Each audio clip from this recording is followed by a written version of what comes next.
of low pressure that could bring some slightly stronger winds, particularly in the south and west as we head Tuesday night into Wednesday. So do just keep up to date with the forecast in regards to that.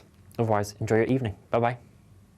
I'm Jacob Rees-Mogg, the Member of Parliament for North East Somerset and a former government minister. For years, I've walked the corridors of power in both Westminster and the City of London. We need to have the arguments, the discussions on how we make it better. Crop failures, famine, war, suffering on a scale completely unimaginable. We are putting the cart before the horse. As Charles I said at the scaffold, he was the true defender of liberty. Yeah, I've completely derailed the conversation. Join me Monday to Thursday at 8 p.m. on GB News, Britain's news channel.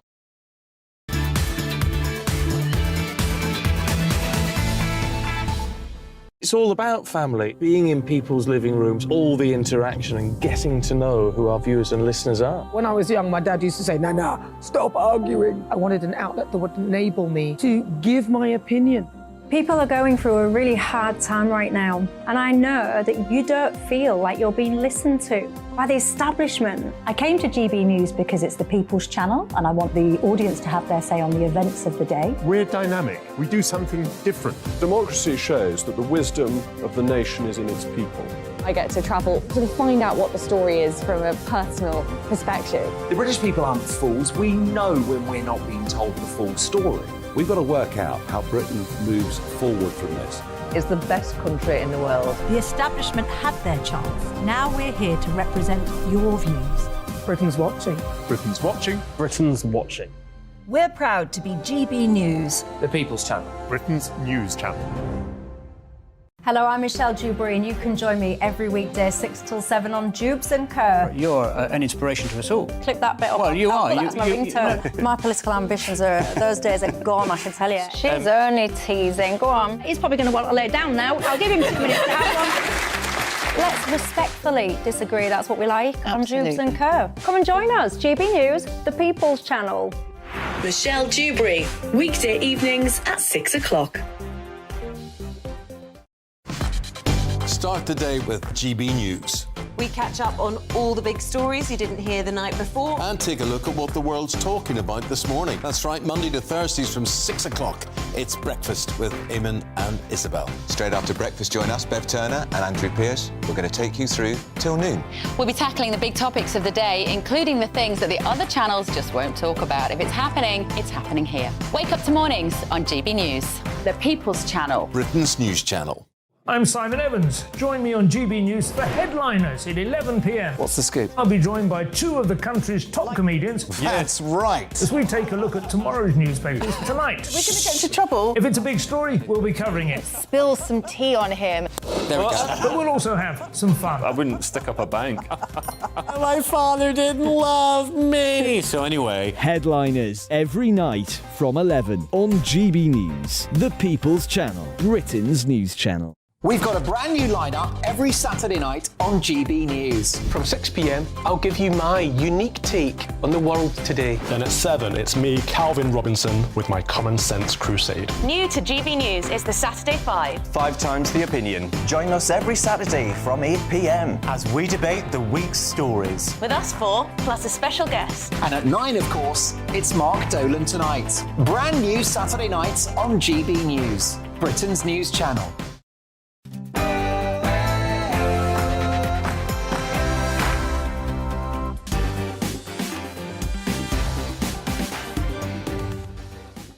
Welcome to Mark Dolan Tonight with me, Stephen Allen, standing in for Mark all weekend while he enjoys a well-earned Easter break. Don't worry though, Mark doesn't do boring and neither do I. We've got a great show coming up. In my big opinion, the police are quickly losing our trust and they need to shape up if policing by consent is not to become a thing of the past. In the big story, it's been another bad week for the Scottish National Party. Can new leader Humza Yousaf turn things around? And someone who definitely managed to turn things around, my big guest tonight, Jameson Stocks, who used to live on the streets before becoming a multi-award-winning, globe-trotting chef and TV personality. He'll be here telling us about his amazing life story. Big guests, big stories, big opinions. A great 2 hours coming your way. But first, the headlines with Bethany Elsey.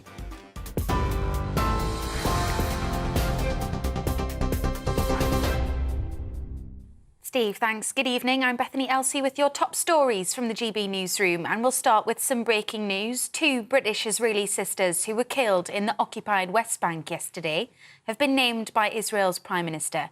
Rina and Maya Zakaran were shot in their car near an Israeli settlement. Their mother remains in a critical condition. Benjamin Netanyahu offered his condolences to the family on behalf of all the citizens of Israel.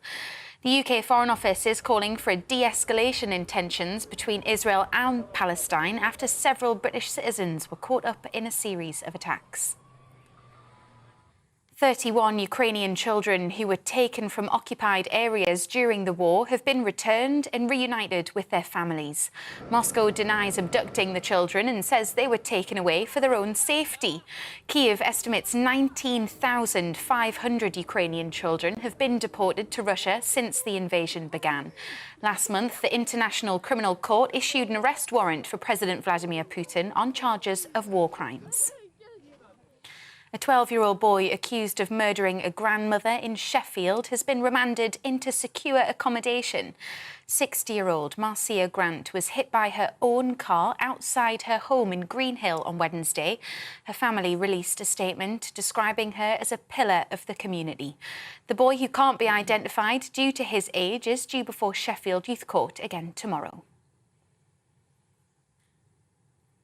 Nicola Sturgeon has spoken out for the first time since her husband was arrested, saying she has not been questioned by police. Earlier this week, the former SNP chief executive, Peter Murrell, was arrested by police investigating the party's finances. He was released without charge. The former First Minister described the experience as traumatic, but intends to get on with her life and her job. Much as there are things I might want to say, I'm not able to do so, other than to say that, as has been the case, there will continue to be full cooperation. The last few days have been obviously difficult, quite traumatic at times, but I understand that is part of a process.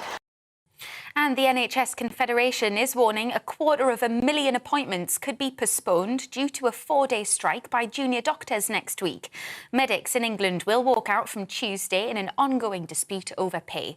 The Health Department insists the strike must be called off before any negotiations can take place. You're up to date on TV, online, DAB+ radio and on TuneIn. This is GB News.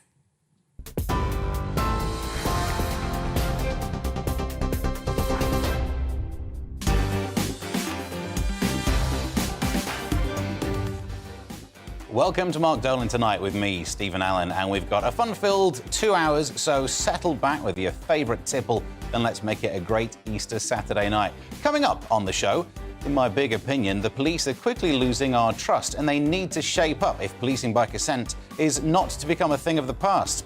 In the big story, it has been another bad week for the Scottish National Party. Can Humza Yousaf turn things around and secure a second referendum?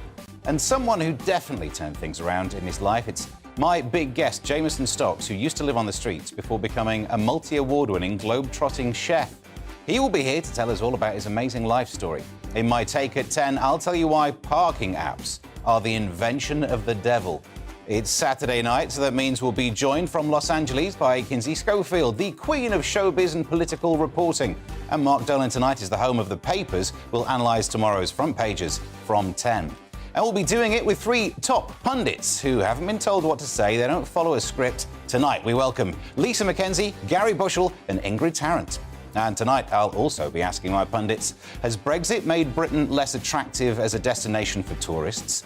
Are we living in a rip-off country? Even Walker's crisps have now been affected. We'll be investigating these claims live on air, and we'll be revealing what the most popular destination to visit in the UK is. As a Mansfield native, there's only one place that gets my vote: Hull. Plus, your emails, even the spicy ones if you fancy it, gbviews@gbnews.uk. This show has one golden rule: we don't do boring, not on my watch. So, big stories, big opinions, and we start with this one.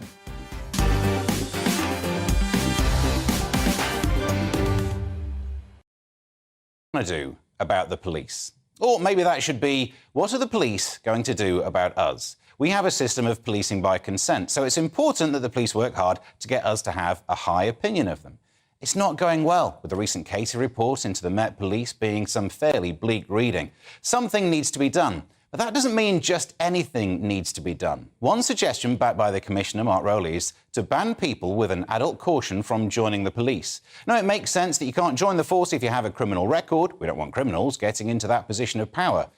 But a caution could be given for very small crimes. If you were a 19-year-old, had a large night out and broke a bit of a bus shelter on the way home, it's bad. I'm not saying it's not bad, but should that prevent you from working for the police forever? And are we solving the wrong problem here? The issue with the police isn't that it's filled with people who do a bit of graffiti. The crimes we're worried about police officers committing are far, far worse. It would also be different if we were awash with plentiful applicants with their spotless nature wanting to join the police force, but that's not a problem we find ourselves having here. There could be other ways that the police could help us have more confidence in them. Stop doing things like this. In the news today, we read of a pub in Essex that had 6 officers turn up to deal with some offensive dolls. If ever there was an issue that, if it had to be dealt with, could have been a phone call or a letter, it certainly shouldn't have been 6 police officers. Why did they send so many? Were they worried about the dolls kicking off? They might call their big mate Big Ted. He's a bit tasty. Now, I'm sure these occurrences are few and far between, and they're probably magnified by certain parts of the press. But the point is, these things shouldn't be happening at all. Again, if the police had solved all of the crimes and were sat around playing solitaire on Windows 95, sure, keep yourself busy with stuff like this. But they haven't solved all the crimes, have they? We read often of how hard it is to get the police to attend your burglary. If you do get robbed, you might want to pop one of those dolls in your window. You'll get the police then. Now, a while ago, Leicester Police said that they were only going to attend certain burglaries if the house had an odd number, which was bad news. If you lived in an even number house, your neighbours could come round and nick all your stuff, and the police wouldn't do anything.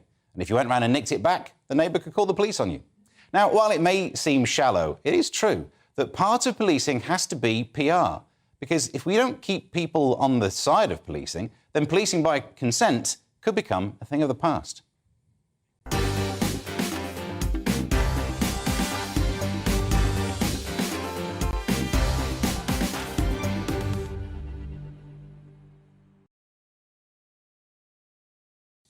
So what do you think? Do you agree or do you disagree? GBviews at gbnews.uk, and I'll get your emails after the break. So reacting to my big opinion tonight are the brilliant set of pundits. Academic and ethnographer Lisa Mackenzie, columnist and broadcaster Gary Bushell, and broadcaster Ingrid Tarrant join me. Let's jump in with Lisa, because you sat closer first of all. What do you think of this? What's happening with policing and our opinion of policing? Well, I mean, there are some communities in this country that have never been policed with consent. They've always been just policed. And I'm thinking about working class communities. I'm thinking about communities with ethnic minority groups in them. They've never been policed by consent. I mean, I've got so many ridiculous the stories of what the police have done and then not done. I mean, I used to be part of a protest group called Class War. I was once arrested for not sticking a sticker on a window. Okay. I had not put a sticker on a window. So you were arrested for, they thought you were sticking. We're getting into some bogged down details here. Should we just, because I can't understand. Yeah. Was the crime not sticking a window, or was the crime sticking? No, the crime was that someone had put a sticker on the window, but they knew it wasn't me, so I got done with joint enterprise. I went to court. It went to court. Right. I spent a year of my life. What was on the sticker? Out of interest. It said. Oops, discount. No, I think it said because it was Class War. So the political group I was part of was Class War. So it said Class War. Yeah. OK, but I take your point that individual communities might not feel like they're being policed by consent, but I suppose we have a national average, and you kind of have to have the people in general. A national average of the UK thinks we want policing by this model. That's. I mean, that's a hope that we get policed by consent, that we all consent to it. But actually, that's not what happens. You know, the people that have the most connection with the police are the people who've got the less power to do anything about when they sort of misuse their powers. Okay. So I don't think that's where we are. Ingrid, do you feel that this is a low time? I know it seems almost cheap to be talking about PR with the police, but I think this is what it boils down to, our perception. needs to be coaxed almost, and they seem to be doing a terrible job. A terrible job. The awful thing is, they shouldn't have to be PR'd in the first place. They should just teach by example, by doing a really, really good job and making people feel safe. I have a really, really low opinion of the police, and I have done for a very long time. I was assaulted by a policeman, and I actually went to phone the police. And in fact, I phoned my daughter. I said, phone the police. And went, what am I talking about? This is the police. I'm going to get more of the same. And this goes back a long, long way. And the awful thing is, they have been covering up for each other all the time. They join ranks, they join forces, they protect each other. They even lie to turn it and skew the story so that... And also, they're afraid to tell the truth. If somebody in a higher position has done something wrong, a junior will lie for them because they don't want to have any chance of promotion thwarted. So those are the two issues about the cultural problem, Gary, within the police. I know this report is about the Met Police, we don't want to be London-centric, but there's no way it's just one area that has these problems in it. No, that's correct. But let's also, before we go any further, remind ourselves that a lot of police are still doing a very good job. Yes. A lot of brave people out there doing a very decent job protecting us. And obviously there are rotten apples in this barrel, a lot of rotten apples, to the extent where you might think the whole barrel's rotten. But I think the problem is not just there's this culture from the bottom, which is a little bit, you know, it's disgraceful, really. I think a lot of senior police would agree that it's not a good thing to have people taking pictures of corpses and send them around on WhatsApp. It's disgusting. But from the top down, like you have in a lot of companies now, they've been force-fed this ideology. You've got the gender ideology, you've got the BLM ideology, etc., critical race theory, etc. Now, they should not be concentrating on that. What they should be concentrating on are things like free speech, the historic right of free speech, which is now being eroded, and the police are playing a part in that. When you're arresting people for having gollywooks, it's just ridiculous. Yeah. Absolutely ridiculous. So it's almost like there are two sides that the police are being attacked from, or two areas in which they're losing the dressing room. One would be the people who argue about how the woke policies, I never like to use the word because who knows what it means, but if you're sending 6 people to arrest a doll, not that the doll was arrested. 15, there were 15, so you've got about, so you've got about 2 and a bit police per doll. Police have always the police have always done this. I think perhaps there are specific groups in society that didn't know that they did this, and now because of the awful, you know, in light of some of the terrible things that they've done with sort of violence towards women and the rape and murder of the young woman. So perhaps there were communities that didn't know they did this. But some of us have known they've done this for a long time. Like I said, you know, anybody who's been a protester, a political protester in this country, knows that this idea that there's some sort of free speech that the police don't clamp down on, it's never been like that. The police have always protected the state because that's who they are. They are an arm of the state. Do you think things are changing with the Casey report? Now, I realise that's like a couple of decades after the Macpherson report, and you could question whether anything changed then. But we are talking about it now. This would have been a story where we just sit down and talk about the pub and the dolls issue. But because it's in the zeitgeist, I suppose, everyone is worried about the culture within the police. So do you think this... Ingrid, I'll turn this one to you. Do you have hope that this would be a turning point and things will get better? Oh, dear, that is... Marginal. The thing is, with so often, we hear it, lessons will be learned in so many different areas and aspects, and nobody seems to learn the lesson. We have all these promises, we live in hope, and it never really quite materialises. And I think this is almost too big a problem for this to be properly solved, or if it is ever, it's going to take a very long time, because you've still got the bad uns in there. You have to wait for them to retire. You can't sack them. How difficult is it to sack them? It starts with recruiting. So at some point, all the bad uns will have retired and everything, and the ones recruited will come up, and it'll be quite pure, let's hope. They said that in the 70s, didn't they? Yeah, but that's what I'm saying. That we've had these promises and everything. But surely one of the things that really matters is they prioritise fighting crime, which doesn't seem to be happening now. No. I mean, if I get burgled, no one turns up. If I've got a wood-burning stove... which is ridiculous, exactly. You could have a situation where the police fight crime and the police don't do crime. It's not either or. That's the goal that we should be going for. But you know, standards have dropped all the time. I think the standards dropped when the minimum height dropped. You had to be 6 foot. Oh, the woman, I forgot. We've got to get a lot of letters they can reach the postbox. So much more to come from my pundits, but we'll deal with the big story next after another terrible week for the SNP. Are their dreams of a second independence referendum over? We'll find out in 3.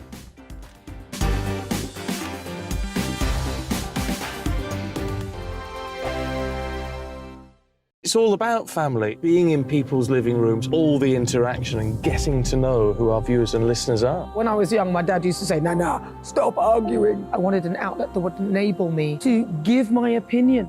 People are going through a really hard time right now, and I know that you don't feel like you're being listened to by the establishment. I came to GB News because it's the people's channel, and I want the audience to have their say on the events of the day. We're dynamic. We do something different. Democracy shows that the wisdom of the nation is in its people. I get to travel to find out what the story is from a personal perspective. The British people aren't fools. We know when we're not being told the full story. We've got to work out how Britain moves forward from this. It's the best country in the world. The establishment had their chance. Now we're here to represent your views. Britain's watching. Britain's watching. Britain's watching. We're proud to be GB News. The People's Channel. Britain's news channel. Hello, I'm Michelle Dewberry, and you can join me every weekday 6 till 7 on Jubes and Kerr. You're an inspiration to us all. Clip that bit off. Well, you are. That's my ringtone. My political ambitions those days are gone, I can tell you. She's only teasing. Go on. He's probably going to want to lay down now. I'll give him 2 minutes to have one. Let's respectfully disagree. That's what we like on Jubes and Kerr. Come and join us. GB News, the People's Channel. Michelle Dewberry, weekday evenings at 6 o'clock. Start the day with GB News. We catch up on all the big stories you didn't hear the night before. And take a look at what the world's talking about this morning. That's right, Monday to Thursdays from 6 o'clock. It's Breakfast with Eamon and Isabel. Straight after breakfast, join us, Bev Turner and Andrew Pearce. We're going to take you through till noon. We'll be tackling the big topics of the day, including the things that the other channels just won't talk about. If it's happening here. Wake up to mornings on GB News, the People's Channel. Britain's news channel. I'm Simon Evans. Join me on GB News for Headliners at 11 p.m. What's the scoop? I'll be joined by 2 of the country's top comedians. That's right. As we take a look at tomorrow's newspapers tonight. We're going to get into trouble. If it's a big story, we'll be covering it. Spill some tea on him.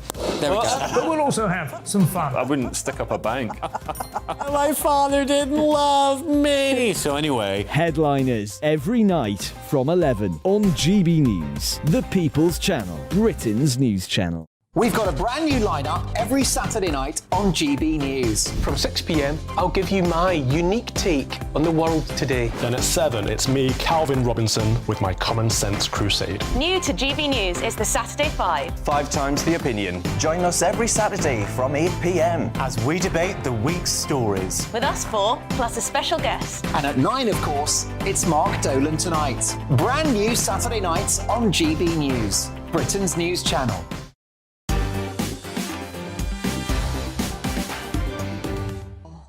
Welcome back. Let's quickly get through some of your emails tonight. You've been reacting to my big opinion about policing. Robin from Huddersfield says all the police need to do is apply the law firmly and fairly to everyone, regardless of race, gender or colour. David says policing by consent only exists for the establishment. And Mark says, I can't wait to listen to all of your police-hating guests when the thin blue line completely shatters and anarchy takes over, !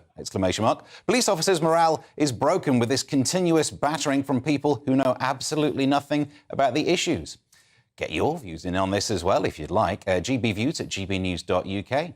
Now, the Scottish National Party is going through its biggest crisis for 50 years, according to senior party official Mike Russell, who also thinks that independence cannot be achieved right now.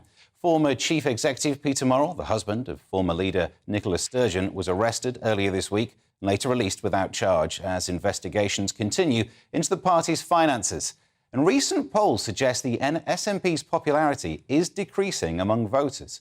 All of which means new leader Humza Yousaf has plenty in that in tray. Well, I'm delighted to be joined tonight by Lieutenant Colonel Stuart Crawford, the political commentator and former SNP member.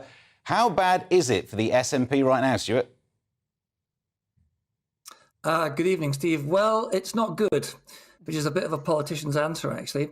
There's no doubt that the party has been dealt a severe blow by the recent events. And, you know, it's almost impossible to keep up with what's going on because every time you switch on your telly or your laptop, there's some other element to this crisis emerges. The latest, of course, being the auditors of the S&P finances have quit and they're now looking for new auditors, although they've got until July to submit their accounts. But still no sign, as far as I'm aware, of the so-called missing 600K. But that's just the tip of the iceberg. There are so many other things going on. And Mike Russell, who I know has been a member of the party for 50 years, and even he is saying independence is not achievable now. And I think he's absolutely right. Whether it will be achievable in the medium to long-term future, I think remains to be seen. OK, I mean, the new leader, Humza Yousaf, can certainly tackle these problems from a position of electoral strength. I mean, despite slipping the polls, and how much do we trust polls these days, well, the SNP remains far away the most popular party in Scotland. That's a position of strength, yeah? Well, it is, yes, on the face of it. But I think that Humza Yousaf, in many ways, has been left holding the baby on this one. And some are saying that he is, he is the party's patsy because he has to pick up the detritus from the previous regime. Nicola Sturgeon, as you know, or you will be aware, ruled both party in Scotland with a rod of iron over the 8 years of her reign. But all the things that were swept under the carpet are now emerging. And Humza Yousaf has got a really difficult task to run with that. Bear in mind, only 52% of the SNP members who could be bothered to turn out to vote, and that was about 50,000 out of a membership of 72,000, voted for him. And 48% voted for Kate Forbes. So the party is deeply split. And it'll be interesting to see how they deal with that, as well as all the other things that are going on. I mean, I remember when 52-48 was decisive, but let's not get into that again. Well, let's think about how sticky this message is, because there are certain scandals that blow over pretty soon. I mean, it's not like the SNP leadership were partying during lockdown, because that's the kind of thing that seems to stick, apparently. Yes, it's not. I don't think that's the fact. But then there's great dissatisfaction has been expressed north of the border as well as south over how politicians dealt with the COVID pandemic. And I think that although we cannot speculate about the outcome of the police investigation, or indeed what will happen in the aftermath of Peter Murrell being arrested and then, as you said, released without charges, I think that there's a feeling abroad that all is not well, and pollsters, and as you said quite rightly, their only polls are beginning to suggest that at the next Westminster election, which is in 2024, and where the SNP hold 45 of the 59 Scottish seats at Westminster, that they might lose up to 20 of them, mainly to Labour. That's the way it's looking at the moment. So the party's in pretty dire straits. It's difficult to work out which bits move when it comes to an actual election, though, because even if there's no clear route to a second referendum, you could describe the preferred vote of a nationalist to always be the SNP, even if there's not a referendum on the horizon. So these issues might not be the core issues that people vote on.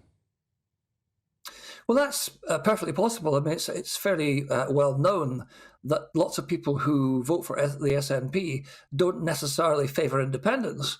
And lots of people who vote for the Labour Party do favour independence, for example. So it's not quite as cut and dried as people would like to believe. But it's a real maelstrom of different opinions and different ideologies at the moment. And no one's quite sure what's going to come out as a result of all this at the end of the day. But there's no doubt that the route to independence is blocked. Some say temporarily, some say forever, but there's no way forward for Scotland to become independent at the moment. Let me do the horrible thing and ask someone who knows about politics to make predictions, because that always goes well. But how do you see the rest of the year playing out for Scottish politics?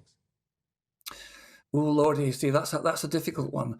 I don't think that Humza Yousaf will be First Minister for very long. I think there are other people who are longer in the party and perhaps better qualified politically to take over from him. Interestingly, none of them threw their hats in the ring this time round. And the suspicion is they did that. They didn't apply to become leaders because they had a much better idea of what was going on beneath the surface. But I'm speculating here. There's nothing that I can pick up from open sources that would tell me otherwise. But I was surprised that some people, like, for example, Angus Robertson, who in many ways was the anointed son of the hierarchy, didn't throw his hat in the ring, stating he had a young family. That may be absolutely the case, that he has got a young family and he wants to spend time with them. But I was surprised he didn't. Well, thank you very much for that interesting stuff. I'm sure we'll chat again about it in the future. Lieutenant Colonel Stuart Crawford, thank you. Coming up next, I'll be tackling some big stories along with my pundits. We'll be asking, is Brexit putting off European tourists? Have we reached rip-off Britain? And where is the best place to go in the UK? I'll see you soon.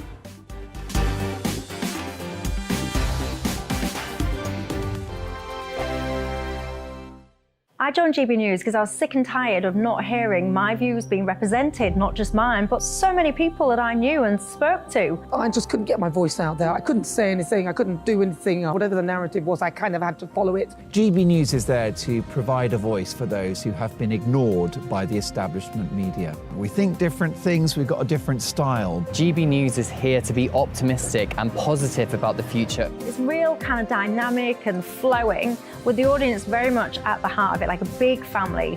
Here at GB News, we talk about the things that matter to you. Hearing the voices from right across our towns and cities, especially our towns. All sides of the argument represented with a heavy dose of opinion. We're on a mission here to make a difference. And the GB News family really is here for you, and whatever time of day you can watch or listen. Britain's watching. Britain's watching. We're proud to be GB News. The People's Channel. Britain's news channel. Westminster is going around in ever-decreasing circles, followed by the media. Britain is broken. How on earth did we get into this mess? But more importantly, how do we get out of it? Join me at 7 p.m, Mondays to Thursdays on Farage, here on GB News. We will have open, rational debate. We've got to work out how Britain moves forward from this. Join us here on GB News, the People's Channel. Britain is watching. You've probably seen politicians interviewed 1,000 times, but we do it differently. We find out who they really are, we don't shout, we chat, and hopefully we bring a bit of light, not just heat. Did you know Kate Moss? Apparently. Do you have a pair of jeans or a pair of jeans? No, of course I don't. What would I do with them? My friends are like, oh my God, what's she doing now? Join me every Sunday at 6 for Gloria Meets, only on GB News, the People's Channel, Britain's news channel. I'm Jacob Rees-Mogg, the Member of Parliament for North East Somerset and a former government minister. For years, I've walked the corridors of power in both Westminster and the City of London. I campaigned in the largest democratic vote in our island story. I know this country has so much to be proud of. We need to have the arguments, the discussions on how we make it better. The wisdom of the nation is in its people. Vox Populi, Vox Dei. That's why I'm joining the People's Channel. Join me Monday to Thursday at 8 p.m. on GB News, Britain's news channel. I'm Mark White. As GB News Home and Security Editor, I cover those key issues that are so important to you. Our authorities, our communities doing all they can to combat violent crime. With the public services under unbearable strain, why are we still failing to control our borders? Defence, the first priority of any government, has been continually hollowed out. Can we trust our politicians to protect the armed forces? Join me, Mark White, on GB News.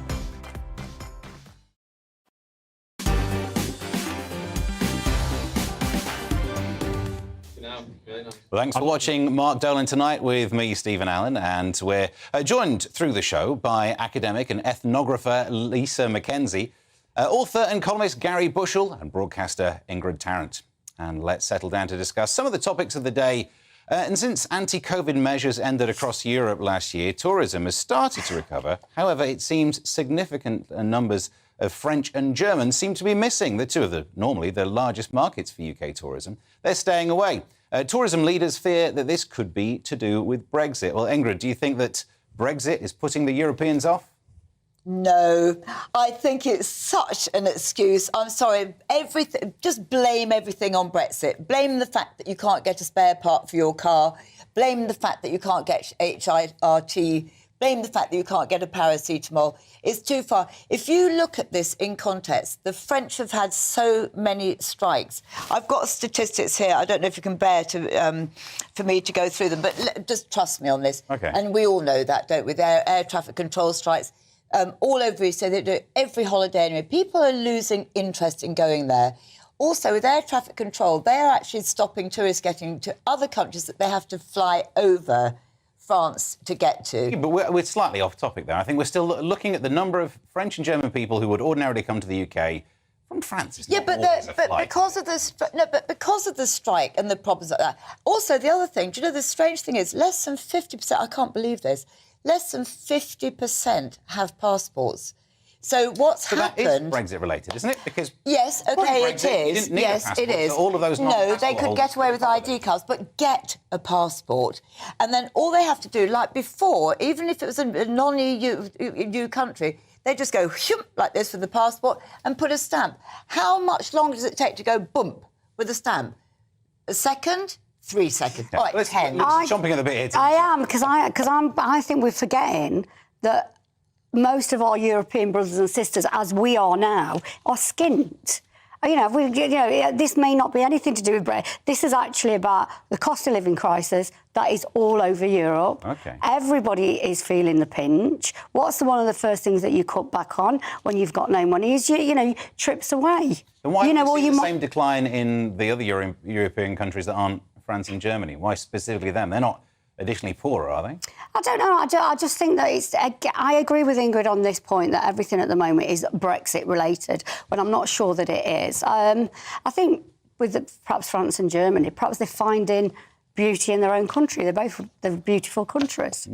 Gary, your take on this then, so we don't have as many French and Germans coming over here. Is it Brexit's fault or credit, depending on your take? I noticed that there are quite a few young French people coming over every day, really, in little boats. They're so keen to come over that they're losing their passports in the... Yeah, but they're not French, actually. I worry, though, is it Brexit or is it EastEnders? Because I think if they're watching EastEnders, if they would know that, it's so depressing. Why would you want to go there? If life was like EastEnders, there would be a Dignitas clinic on every corner. And I think that's what's putting people off. Well, I'm from the East Midlands, and it's definitely not depressing up there at all.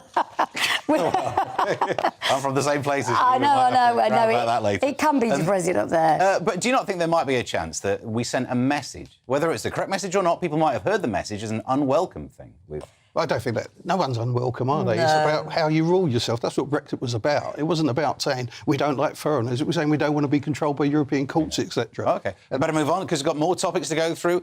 Time for the next one. Raw sewage pollutes our waterways. No wonder they're not coming over here. Inflation is through the roof, and now walkers are adding to our misery by decreasing their jewel in the crown, the multi-pack, by 2 packets of crisps and increasing the price by 8% at the same time. Are we not allowed nice things these days? We've reached peak rip-off Britain. Lisa, is this the final straw?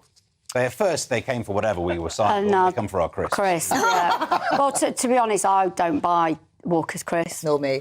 Because they're too expensive. They've been, over the last year, they've gone up astronomically, and you can get the supermarket own brand much cheaper. They all taste the same. Yeah. But do we live in rip-off Britain? I think we absolutely do. Yeah, absolutely. I think we absolutely do. We said a year ago, so I remember saying it on this show with Mark, when all the petrol prices were going up, we were saying, when the price of oil comes down, how much do you think we'll see the petrol prices come down? And it's not been to aggregate, has it? No, Gary, and I mean this with love, you look like you might enjoy a crisp. You know your way around a packet, I'll put it that way. You know your way to open it up and spread it across the table. I like taters. Advanced. They're the best brand going, aren't they? Taters? The Irish ones. Taters, man. What's Gary Lineker saying about this? Because he's got opinions about everything. I'm sure he's tweeted about it. But so it's not just the inflation, price up by 8%. but then the fewer packets in the multi-pack, so that's worse than the average inflation already. And we've got a pack here. I don't think you even get that many crisps in a pack. I'm just going to... Always open from the upside down. Why? Why? Because that way you don't get all the powder collected at the bottom. There you go. I'm teaching. You see, I'm liking this. How many have we got? We've got one. Talk amongst yourselves. Here you go. Three. This is the... They've got one each so Four. far. Oh, Scintillating live television. I'm counting some crisps, by the way. For Look at anyone that. listening on Salt radio, either, this is... Does that count as two? Oh, look, it's a heart. Ingrid, while I'm counting, because this feels like I'm just killing time here. Yes, it does. Would you like me to talk? Should I do a running commentary? do you know what that is, Yes, of rip-off? course it is. And it's, well, we've introduced the word shrinkflation, haven't we? Yeah. Because the price goes up and the quantity goes down. When I was a kid, we used to have one packet of crisps, and my mum used to cut it in half. And we used to share a pack. You couldn't do that today, could you? Yeah. Is that it? The top half. Yeah. No, there's still some more in here. Your two kids now couldn't share one packet of crisps now. And do you remember when you got the little blue packets of salt as well? Yes, I love No salt now. And I realise in our accent that does seem like a back in the day when you had proper crisps. That's all you get in a packet. I mean, I could do that. Do you know, in 2 Gary hours. I Lineker will. got paid 1.2 million for that, for advertising. Yes, so that's probably why. Their profits have gone down so much. Cut back on the crisps. But I'll leave them there. Don't you think everything about Britain is now a rip-off? Yes. Everything. We're overcharged, Yes, we're yes. underpaid, Yeah. we're overtaxed. And we It's just- never get the benefits, do we? So I'm just going to leave that there because that is technically a buffet. Time now for our final topic in this segment. Where's the best place to visit in the UK? A question that Brits have been asking since William the Conqueror said, "Oh, that looks nice." Well, according to Airbnb, Scarborough. Oh, Gary, would have got your vote? I think Leicester City's ground because you're guaranteed to get a seat, aren't you? Yeah. Oh, you're Plenty of right. it. And a bag of crisps. What would you say is the best place to visit in the UK? And there's so many beautiful places. Dorset, Devon, the peaks, All the the lakes. I thought you were doing Loads of great places. Yeah, Ingrid? I'm really surprised. I was looking at it and then I started singing and it was like, you know, one of those songworms or whatever they're called, Scarborough Fair. Kept on singing that and I know it's not even there. But do you know what was interesting? It sounds beautiful and I think Yorkshire just generally is beautiful and the people up there. But what was interesting, in the top 10 is not Devon or Cornwall. Isn't that extraordinary? Yeah. We've got the top 10 up in front of me because we've got Peak Forest in there, Weymouth, Tenby, Windermere, Keswick. Blackpool's in there. Nice one. That's right up your street, that one. That one is my, yeah. And Matlock. Is Matlock not there? Matlock's not on there. You're right. That is Because that was where we used to go for our days out. Yeah. Matlock. Now it's all hen parties and... Not in Matlock. No, in Blackpool. Hen Well, parties I and mean, stag nights. I think there's end parties everywhere now. Nottingham on a Saturday night is full of them. Yeah. I mean, have we got time? This list of Airbnb, is this good to be reminding us of how many great places there are in the UK? Because I've not been to all of them in the top 10, and I actually think that's silly. I'm getting old enough now that I should have been to all of the good places. And do you know another thing? Just going back to what you were saying about tourism and everything. I mean, the French and Germans not coming here. But actually it works a little bit the other way as well, because people are put off because they don't know if their flight's going to take off. This is all about staycation. So really, this is very good, yes, for Airbnb, but also to remind people they don't actually have to go abroad and they don't have to do the queues and wonder if their flight's going to take off, if they'll ever get back. You could go to Paris for the free barbecues, though. Can we just also remind people Oh, it's all on fire, isn't it? Can we remind people that Airbnb is also evil? Evil? Yes, explain it's why, 'cause it evil. affects the local because economy. if you go down to Cornwall or to Devon, the people who live there, do you know there's not a job for local people that could afford you to rent somewhere to live? There's not a job that exists because all the Airbnbs are making far too much money out of short-term lets than letting to families that live there. So actually, Airbnb are not good things. But what about all the restaurants? Don't they prosper as a result of them all coming down and local cleaners and... But a cleaner or a local, or if you work in the restaurant, that job cannot earn you enough money to pay a rent. It can't. Do you know what? These are the kind of stories where you get them and you think, this is the happy, good news stories. And then Lisa comes along. Thank you for that. Well, coming up next, we'll be speaking to Jameson Stocks, who's an award-winning chef and TV personality who's lived such an amazing life. Hollywood are now going to make a movie about it. So don't go anywhere.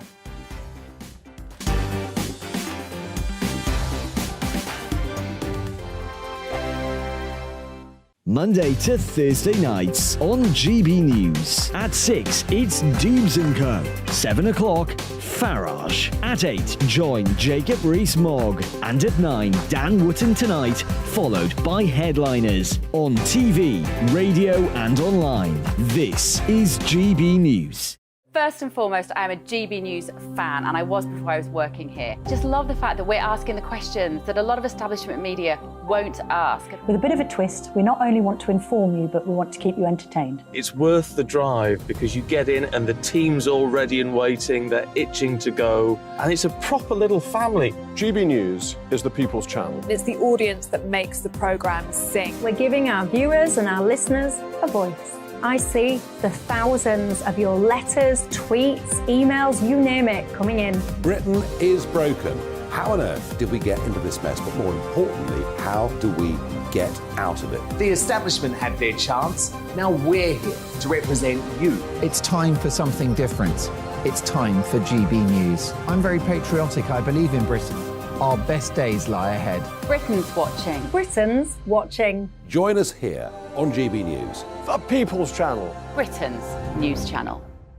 Join me, Patrick Christie's, Monday to Friday, 3 till 6. We tackle the day's news agenda like you've never seen before. It's high tempo, high octane, the most controversial topics, and the best guests. You will not be able to take your eyes and ears off it. I'm not afraid to ask the questions that you really want answered. 3 till 6 p.m, Monday to Friday on GB News, the People's Channel, Britain's news channel. GB News has its own late-night paper preview show, Headliners, where comedians take you through the next day's top news stories. You don't have to bother reading the newspaper, we've got it covered for you. Headliners, every night at 11 p.m, and repeated every morning at 5 a.m. We won't send you to sleep like some of the other paper review shows out there. GB News, the People's Channel, Britain's news channel. Join me, Camilla Tominey, on Sunday mornings from 9:30, taking the politicians to task and breaking out of SW1 to see how their decisions are affecting you across the UK. Bursting the Westminster bubble every Sunday morning, only on GB News, the People's Channel. Britain's watching. I'm Michael Portillo. Join me on GB News on a Sunday morning for topical discussion, debate, arts and culture, and sometimes even ethical dilemmas. I don't always agree with you, Michael.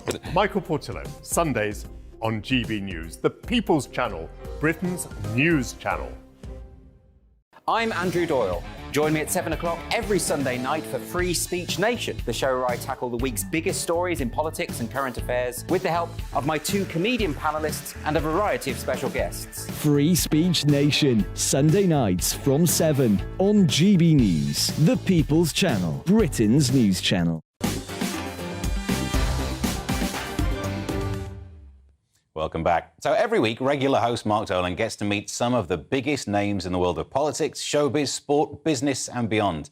And the production team have not dropped the ball this weekend because I'm delighted to be joined tonight by a multi-award-winning chef, a TV personality who spent time living on the streets as a young man. So it's going to be a good story. But then went on to become the youngest ever winner of the National Restaurant of the Year award, featured in numerous TV shows, worked as an ambassador for the Prince's Trust, and all while managing to act as a single dad for his 2 children.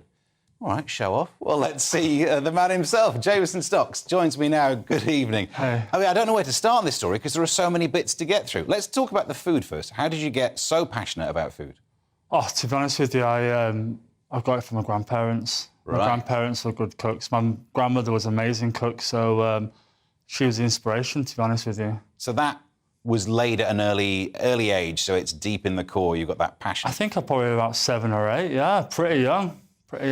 So, I mean, I suppose a lot of people will find the interesting bit of the story, whether it's the least interesting for you, I don't know, but the fact that it's not just another celebrity chef story. You know what I mean? We all get a bit jaded, like, oh, too many cooks have got their own TV shows. But your story is so interesting because it includes that homelessness part. Yeah. Is it okay that people find that the most fascinating bit, or do you get annoyed by that? To be honest with you, the most fascinating bit is the fact I'm a single dad. Yeah. And I brought my children up since they were babies on my own, you know, completely on my own, so... How do you manage that? Because I've only got 1 kid, and I've got a partner, and that's why I look this bad. So how do you step up to the plate? Well, to be honest with you, they're amazing. Yeah. You know, they actually helped me. You know, they brought me through some tough times. You know, they're like my best friends, really, you know, to be honest with you. You know, I trust them and they're just good as gold. So for me, that's the most interesting part. And that's what a lot of people find interesting. I got so many messages from single mums, single dads, single parents in general. Yeah. And do you have a support network around you? Because it does seem like such a mammoth task. Raising one child is. So raising two on your own. I've moved back to England. Right. The people who live around me have been fantastic. They help me at school. I'm even on a mum's WhatsApp group, would you believe? I'm the only dad on there, so... Those things ping quite a lot, don't they? There's plenty of messages there. Yeah. So what was it like before you moved back then, without that support network? Tough. You know, I purely wanted to cook. That's my passion. But I can't work 15, 16 hours a day with two children in tow because I'd just be basically paying someone to look after my children. So that was never really an option for me. Doing the TV, doing a little bit of radio, going in and out of America, Europe and stuff like that. Helps me pay the bills, but also gives me time with the boys. So yeah, it's quite a good balance. I mean, often people will speak of how it is difficult. If you've got the childcare responsibilities, you can often be held back in your career. You've done the opposite of being held back, though. Somehow you've managed to succeed beyond the normal level of managing to succeed, becoming an award winner. Well, I became an award winner before I had the children. Oh, that's the secret. So that's the secret there. But in regards to children holding back careers and stuff, I actually see it as a different angle. You know, I think it actually spurs you on because you want to provide for your children. You know, I didn't have much when I was younger, so for me to provide for both my boys is purely my drive in life. It's not about being rich and famous and having loads and loads of money and stuff. It's actually just about providing for the children, providing for the boys and, you know, keeping clothes on the back. I mean, that's beautiful. It's a beautiful sentiment, though. Let's get into the showbiz part of it, because I know I'm meant to do some of that. Sure. Making a film of your life.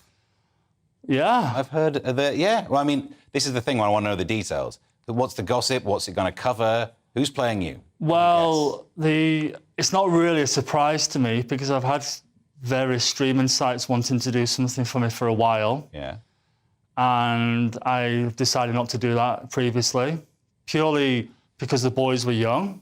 I wanted to wait till they're an age where they can decide to be part of it. Yeah. You know, my youngest is 10 now, my oldest is 12. They're at an age where they can make their own decisions. If they don't want to be part of it, they don't have to be part of it. If they do, well, they will. And so that's purely the other reason. And then I said I turned down these streaming sites, and then lo and behold, Hollywood came knocking. There's the other lesson. Always hold out for the first offer. Yeah. You know, people never say Hollywood comes knocking, but, you know, the people who are actually producing my movie and creating my movie are multi-award-winning people and quite serious people as well. It's not a thing that will ever trouble me personally, but how does Hollywood knock? Well, how do they reach out to you? What's the first thing that happens, and why do you take it seriously and not think it's a prank? Well, to be honest with you, I was quite unsure whether it was a bit of a prank to begin with, because many of my friends are directors and actors themselves, and I was a little bit taken back. But then when confirmation was coming through, and then I got tickets to various events, and things started to get a bit more serious, and then I thought, wow, this is quite serious, and I got the contract, and then, bang, changed my life, you know. So what do we know about it? Like, what period will it cover? It'll cover basically all the period of my life. It's going to be kind of what they call an experimental movie, where it'll be part documentary and actually part acted. Okay. So that's going to be quite different and quite cool. Yeah. I'm not quite sure how many chefs in the UK have had a movie made about them. So I think I'll possibly be the first. Yeah. Which is quite a good thing. I quite like being the first at most things. So do we know who's playing you? No. I don't even know that yet. I know they're looking to cast, but I'm not quite sure who's doing what. We're doing various different things at the moment. Do you get a bit of a say in who's playing you? Well, I'm hoping someone half decent looking plays me. Because that's the thing. Imagine if it's not that there's any ugly actors, but you know. Well, I don't want a Cristiano Ronaldo statue kind of problem, you know. Yeah. So no, I have a say, obviously. Yeah. I have, you know, that's part of the reason why I didn't go with the streaming sites. I didn't want to sell my soul and basically give them the whole pie, basically. You know, I have quite a heavy say on what happens and what's said and what's done. But at the end of the day, it's going to be real. So And it's almost out, isn't it? Because you're going to be off to... No, it's not almost out. It's due to be out in spring next year. OK, but yeah, so they must have filmed... You must have... What's the phrase? Done filming, whatever. We've done a little bit. Oh. We haven't done everything yet. We are documenting quite a lot of stuff, what I'm doing in the next few weeks. I'm going to Greece tomorrow, filming for an American channel. Oh, very nice. So I'm there for a week. And then I'm back in London for a week. And then I fly to Vancouver for 4 days. So... I mean, that sounds horrible. How do you cope? Well, yes, it's not bad. Yeah, not bad at all. So, but the Cannes Film Festival? I'm going to that when I come back from Vancouver. I think I'm in the UK for about a couple of weeks, filming. I'm doing my book. I'm also doing a book, which comes out in September. So I mean, it's easy to ask how do you have time, and I don't think you could explain it in a way that I could get my brain around, because you've got so many things. I know you say that doing radio and TV gives you the opportunity to spend more time with your kids, but look at the itinerary you've just listed. So I'm sure you still get to spend all that time with them, but it's such a busy schedule, I'm never going to get my hand around it. But what's next? Because that seems like that might be the amazing thing that I couldn't fathom either. I have a big project at the end of the year. I can't talk about it, but it's going to be pretty life-changing for me, for my family, for my children. And, like I said to you again, my children are at an age now where they can travel with me. Yeah. Thank goodness for tablets and, and stuff to go on planes and stuff with. But you or them? Well, for them, I think it's... For them, I mean, they've travelled halfway around the world already. So, to go to Cannes, to go to Greece and all these different places with me, it's special for me also. I actually feel a lot of strength from them. Yeah. And, I'm doing it for them at the end of the day. I'm not doing it purely for myself. So do you have a message that you could say to people that would not inspire them to do exactly the same, but to use some of that energy or find a way of being as creative as you must have been to travel the path you've travelled? I don't think I'm particularly that special, to be honest with you. I think anyone who is a single parent out there, a single mum, single father, single grandparent out there, who have got children may think that, how life's hard, etc., etc. At the end of the day, if there's dig within and they have a dream and you want to provide for their children, they can do anything, whether they're a nurse, they want to progress in their career, whether they're not working, they want to find a job. Just giving them some self-satisfaction is, anyone can do it, trust me. I mean, with what happened early on in my life, mental health and, when you're young, you don't really think too much about that. But now I'm older, I think to myself, goodness sake, that was pretty tough. It's pretty heavy what I went through. These are really inspirational words. Before you go, I should ask what's the book going to be about? And let's get you back onto the book. Cookbook. Of course, a cookbook. Cookbook. It's going to be pretty simple for the home cooks. It's not going to be extravagant food. It's not going to be something you're going to have to slave over for 3, 4, 5 days in a row. Yeah. Do you think anyone ever cooks from those books? Is a cookbook that's that difficult surely is better on the shelf than it is on the kitchen? You know what it is? It's actually the chef's ego. It's nothing to do with actually presenting food for everyday consumer, for the housewife or single parent or people working on a budget. It's purely actually for the chef's ego. Look what I can do and, dehydrate, rehydrate, dry this, do that. And purely people just don't have time to do that. So it's a shame we're running out of time, otherwise I get you to list which chefs write the books that you think are all ego, and then we could really start a fight. Well, I'm opinionated, but I'm also truthful. Yeah, but also some of those chefs do get angry, so we probably shouldn't upset them too much. But thank you very much for coming in. An amazing story, but also it's not done. This is going to carry on in amazing ways. We look forward to finding out what your big project is as well. Thank you very much for that, then. Thank you, Jameson Stocks. Now, that's it for this hour, but plenty more to come tonight. Next, it's my big take at 10. And don't forget that we'll also be catching up with the queen of showbiz and political reporting, Kinsey Schofield, and checking out all of these Sunday morning front pages. We will see you in 3 to get stuck into that. See you in 3. Hello there, I'm Jonathan Vautry here with your latest weather update from the Met Office. Hope you've been enjoying the Easter weekend so far. There has been plenty of fine weather and we'll continue to see More of that into Sunday. There are fronts out in the Atlantic that are slowly going to make their progress towards the UK, but high pressure is keeping them at bay for the moment and keeping things fairly fine and settled. Just a bit more of a breeze across western areas, and that will be strengthening as we head throughout the rest of this evening and through tonight. But many of us will remain dry and with some clear intervals. Some low cloud pushing into parts of eastern England and Scotland as well. Maybe a few fog patches around, but with the breeze and the increasing cloud, temperatures won't drop too far. Most towns and cities will hold up around 5 or 6 degrees Celsius. Could be a bit of a murky start again in the east, but as the breeze again strengthens here, that should hopefully help lift some of that cloud out of the way. And most of England, Wales and Scotland should see some sunny intervals throughout the day. The sunshine, though, will be turning hazy as this cloud from the west pushes in, and we'll see some outbreaks of rain into Northern Ireland later on. Temperatures climbing up compared to Saturday, around 16 to 18 degrees Celsius, but in that strengthening breeze, it will just take the edge off the feel of things. It's into the overnight period where we'll start to see that rain push more widely across the rest of the UK. Could be some heavier bursts on that across Scotland into parts of northern England as well. Then as we head into the early part of Monday, it will be clearing its way off the far southeast, potentially just lingering here for a little while throughout the morning and into the start of the afternoon. Behind that, though, many of us will see a barrage of showers push their way in on Monday, and some of those could be heavy at times with the risk of some hail and thunder, and generally that sets us up for the scene of some unsettled weather throughout the rest of the week. We do have our eyes on this area of low pressure that could bring some slightly stronger winds, particularly in the south and west as we head Tuesday night into Wednesday, so do just keep up to date with the forecast in regards to that. Otherwise, enjoy your evening. Bye-bye.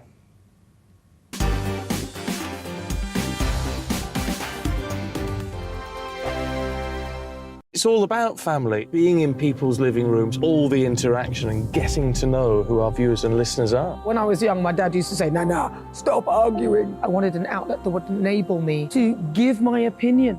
People are going through a really hard time right now, and I know that you don't feel like you're being listened to by the establishment. I came to GB News because it's the People's Channel, and I want the audience to have their say on the events of the day. We're dynamic. We do something different. Democracy shows that the wisdom of the nation is in its people. I get to travel to find out what the story is from a personal perspective. The British people aren't fools. We know when we're not being told the full story. We've got to work out how Britain moves forward from this. It's the best country in the world. The establishment had their chance. Now we're here to represent your views. Britain's watching. Britain's watching. Britain's watching. We're proud to be GB News. The People's Channel. Britain's news channel.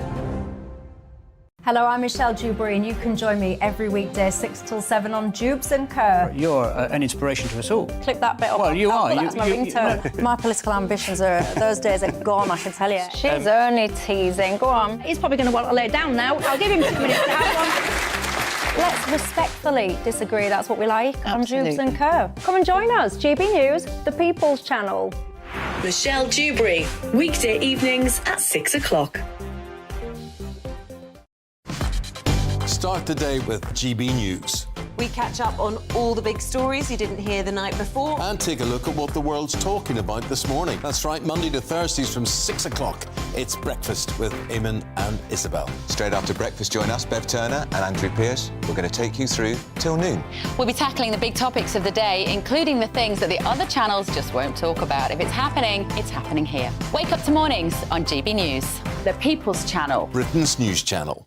I'm Simon Evans. Join me on GB News for Headliners at 11 p.m. What's the scoop? I'll be joined by 2 of the country's top comedians. That's right. As we take a look at tomorrow's newspapers tonight. We're going to get into trouble. If it's a big story, we'll be covering it. Spill some tea on him. There we go. But we'll also have some fun. I wouldn't stick up a bank.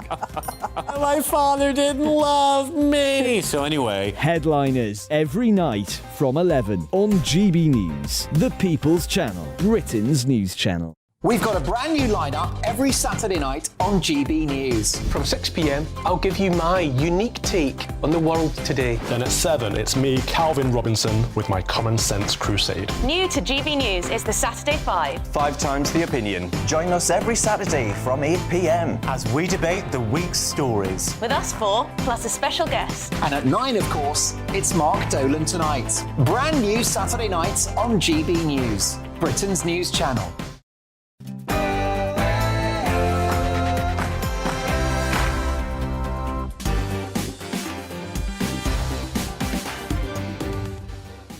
Welcome back to Mark Dolan Tonight with me, Stephen Allen. That was a great first hour. We've got plenty more to come on the show tonight, though. In my take at 10, I'll explain why parking apps are quite simply the work of the devil. We'll speak to the queen of US showbiz and political reporting, Kinsey Schofield, who joins us every Saturday live from LA.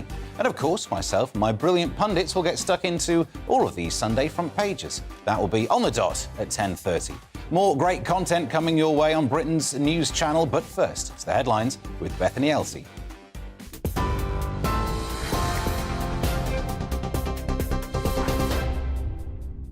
Steve, thank you. Good evening. I'm Bethany Elsey with your top stories from the GB newsroom. 2 British-Israeli sisters who were killed in the occupied West Bank have been named by Israel's Prime Minister.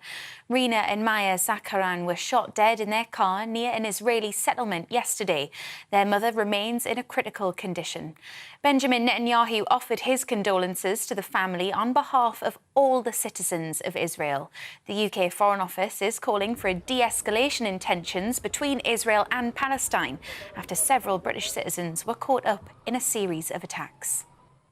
31 Ukrainian children who were taken from occupied areas during the war have been returned and reunited with their families. Moscow denies abducting the children and says they were taken away for their own safety. Kyiv estimates 19,500 Ukrainian children have been deported to Russia since the invasion began. Last month, the International Criminal Court issued an arrest warrant for President Vladimir Putin on charges of war crimes. Those involved say they're relieved to be home. He kept calling me and texting me, "Mum, please take me. I do not want to go to an orphanage." We are very happy. We came back home. We have seen our mum for the first time in half a year. It was very emotional. We are all crying, the kids and the mothers. All this stress, but now, thanks to God, everything is almost over. We're already in Ukraine and we will soon be back home. A 12-year-old boy accused of murdering a grandmother in Sheffield has been remanded into secure accommodation. 60-year-old Marcia Grant was hit by her own car outside her home in Greenhill on Wednesday. Her family released a statement describing her as a pillar of the community. The boy, who can't be identified due to his age, is due before Sheffield Youth Court again on Tuesday. Nicola Sturgeon has spoken out for the first time since her husband was arrested, saying she has not been questioned by police. Earlier this week, the former SNP chief executive, Peter Murrell, was arrested by police investigating the party's finances. He was released without charge. The former First Minister described the experience as traumatic, but intends to get on with her life and her job. Much as there are things I might want to say, I'm not able to do so, other than to say that, as has been the case, there will continue to be full cooperation. The last few days have been obviously difficult, quite traumatic at times, but I understand that is part of a process. You're up to date on TV, online, DAB+ radio and on TuneIn. This is GB News.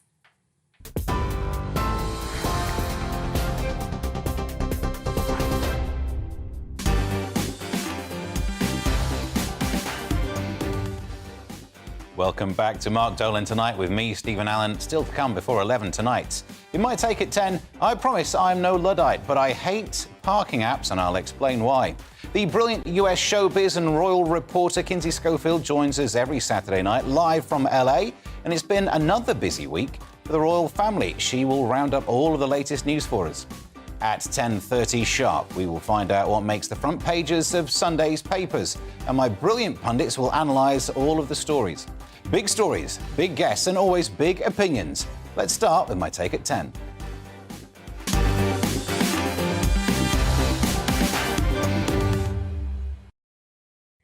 A little while ago, the proper presenter of this show, a Mr. Mark Dolan, did an interesting opinion piece on our moves toward a cashless society. He was not a fan, it's fair to say. He cut up his credit card live on TV, which is 3 parts a lovely visual metaphor, 1 part sorting out his debt problem. And in that, he mentioned parking apps.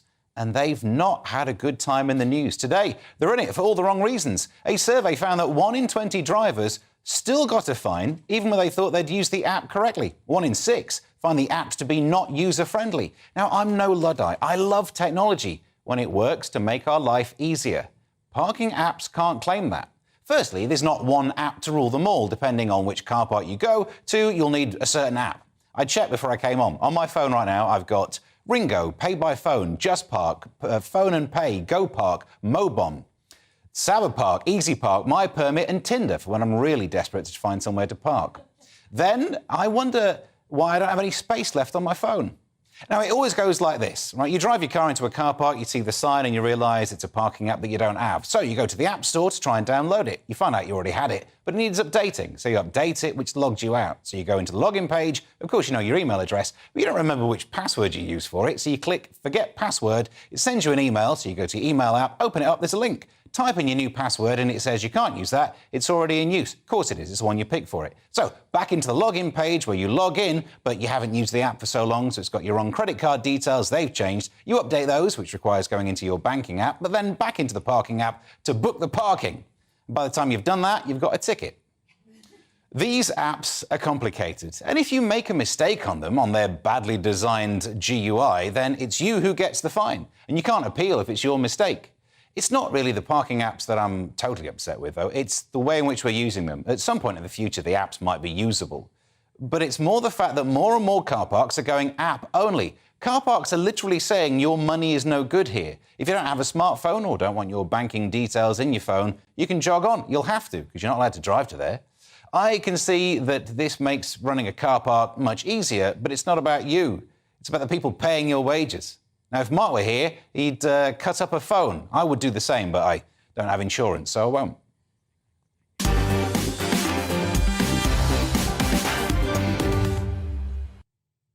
What do you think? Do you agree or disagree? gbviews at gbnews.uk. I'll get your emails after the break. Reacting to my take at 10, tonight we have academic and ethnographer Lisa McKenzie, columnist and broadcaster Gary Bushell, and broadcaster Ingrid Tarrant. Lisa, we'll start with you first of all. Do you use parking apps and do you hate them like me?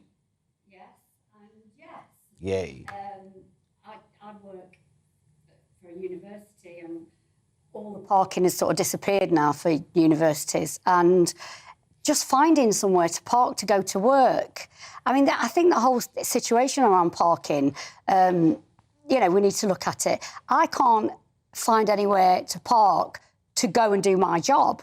And then when I do find somewhere to park, like you said, there's different, depending on what streets you are, there's different apps, depending on which who is running the car park, there's different apps.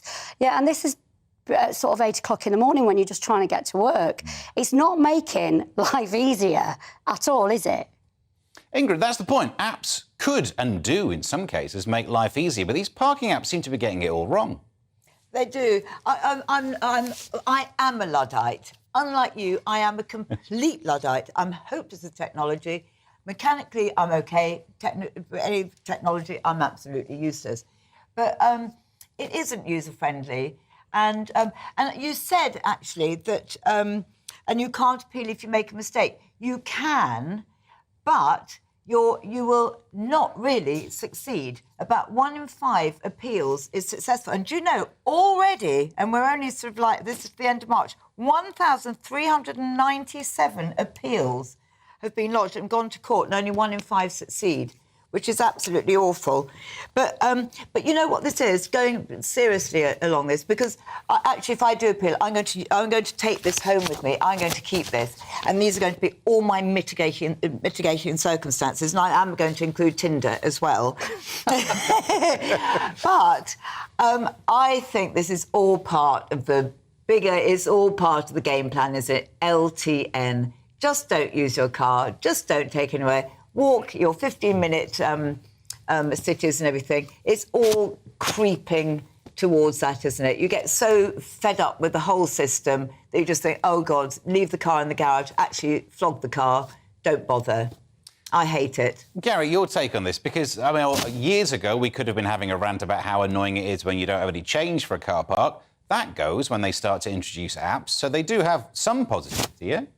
I'm having trouble hearing you, sorry, just... So, is there any redeeming feature? For no, none at all. I think it's part of something wider. It's a digital exclusion. So people who are older, who haven't got, in fact, the right phones, can't use it at all. It's keeping you out from businesses, so businesses will suffer. And funny enough, it happened to us. When my daughter was rushed to hospital, my middle daughter, I went down the ambulance and my wife came a little bit later, had the right app, but had to struggle, as you were saying, updating the credit card. And by the time she'd done that, thought she'd done it, booked it for 4 hours, we got a fine 60 quid, which we did appeal against, and we got it back because it was all on camera, so we could say, look, we booked it for 4 hours, but we left after an hour and 10. Occasionally it works, doesn't it? Yeah. And they also charge you for using it as well.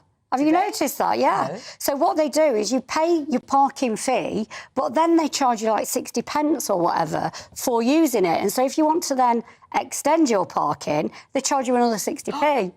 It really is. Rip-off Britain all over again. Crisps and now parking. But it's the older people who haven't got the apps, and there are no banks, but no banks in the high street. Yeah. They're being discriminated against across the board. But, you know, all these sort of 15-minute cities, LTNs, low-traffic neighbourhoods, whatever, this is fine if you live in the centre of a city. But I live in a mining community. My bus is once every 1 hour and 30 minutes. You know, this doesn't work for most people, actually. Outside of the M25, this doesn't work for most people. So parking is an important part of your day. And now that is, you know, it's so difficult. Like everything, I don't know, I just feel like everything is so difficult. But even if you were somewhere that was convenient, it's just the restrictions, isn't it? It's just everything. Our freedoms are being just gradually eroded the whole time, making life difficult. Restrictions in so many different ways and you know, impractical ways, I should say. The ULIS thing as well. Oh, yes. Yeah. I'm going on a demonstration next Saturday, by the way. Excellent. Yep. You say that, but you won't be able to find anywhere to park. Hashtag together. Well, listen, thank you for that. Your views welcome too. So coming up, we've got the papers at 10:30 sharp with full reaction from my brilliant pundits. But next, I'll be joined live from Los Angeles by the queen of showbiz and political reporting, Kinsey Schofield. We'll see you shortly.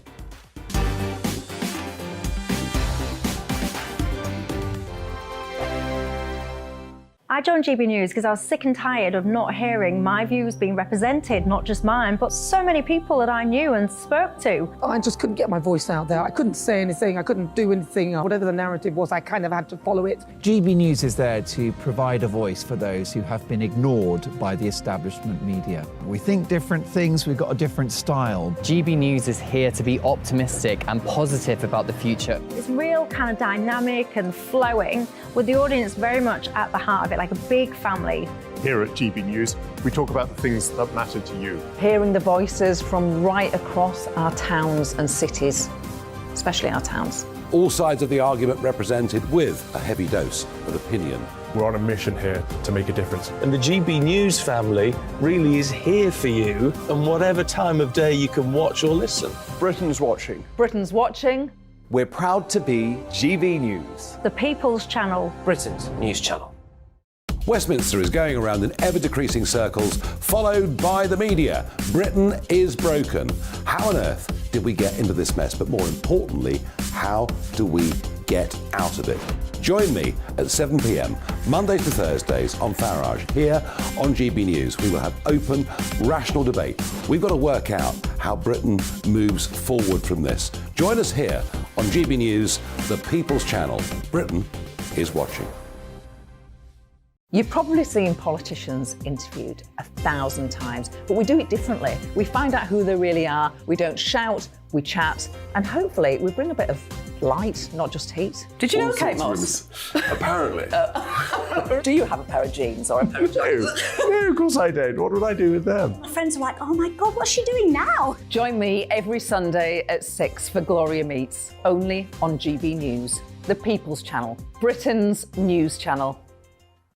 I'm Jacob Rees-Mogg, the Member of Parliament for North East Somerset and a former government minister. For years, I've walked the corridors of power in both Westminster and the City of London. I campaigned in the largest democratic vote in our island story. I know this country has so much to be proud of. We need to have the arguments, the discussions on how we make it better. The wisdom of the nation is in its people. Vox Populi, Vox Dei. That's why I'm joining the People's Channel. Join me Monday to Thursday at 8 p.m. on GB News, Britain's news channel. I'm Mark White. As GB News Home and Security Editor, I cover those key issues that are so important to you. Our authorities, our communities doing all they can to combat violent crime. With the public services under unbearable strain, why are we still failing to control our borders? Defence, the first priority of any government, has been continually hollowed out. Can we trust our politicians to protect the armed forces? Join me, Mark White, on GB News.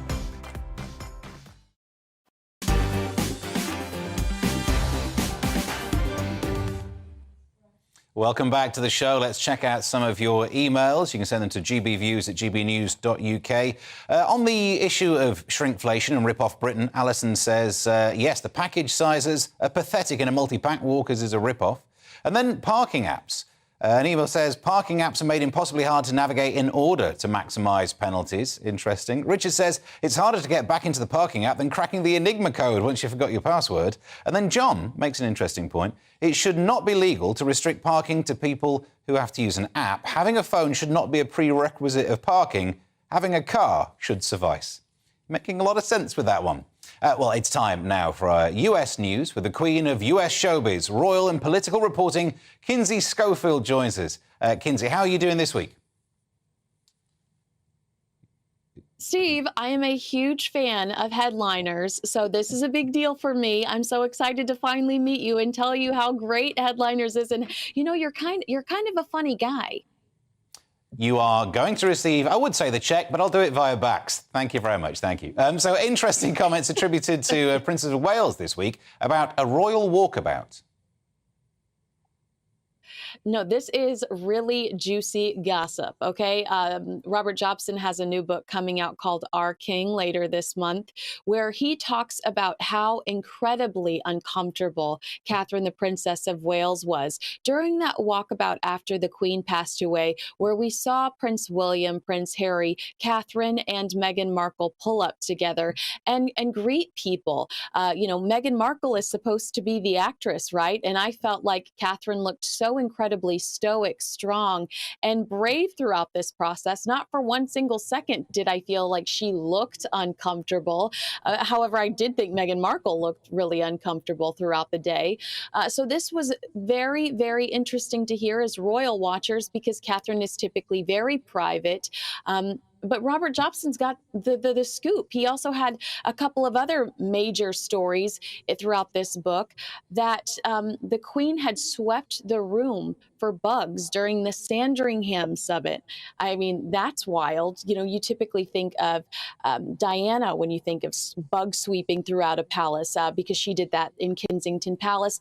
Prince Harry is, you know, honestly one of the most outspoken royals when it comes to people secretly listening to them. So you might think of Prince Harry, but to imagine the Queen sweeping the room before the Sandringham summit to ensure that they kept all that information private. This was about Megxit, remember? That's interesting to hear.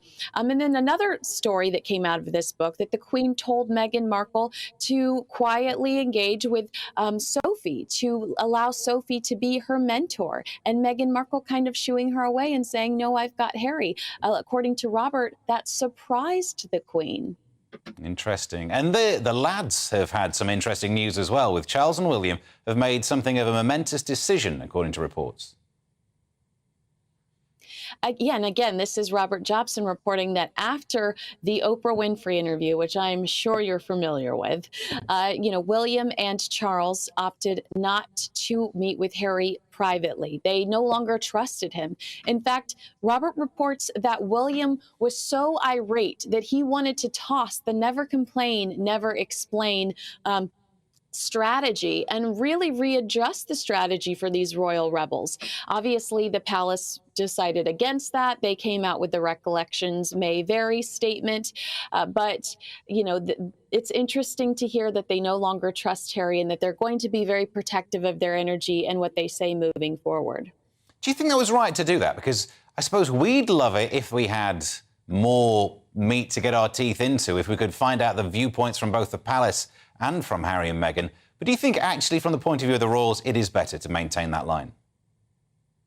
I think it has been better, but I do agree with you that at the time, I thought that, well, at the time as a royal commentator, it was really hard to defend some of their accusations. You know, to have somebody come at you and say, are the royals racist? Obviously, I'm going to say no, but the people that side with Harry and Meghan are now going to come at me and call me names because I'm defending the royal family when I don't see any evidence of racism. And Harry and Meghan haven't provided any evidence of racism. So do I wish that the royal family were more aggressive in saying, absolutely not, that's not true. There's absolutely not a single, incident that we can think of that they could be associating with this accusation.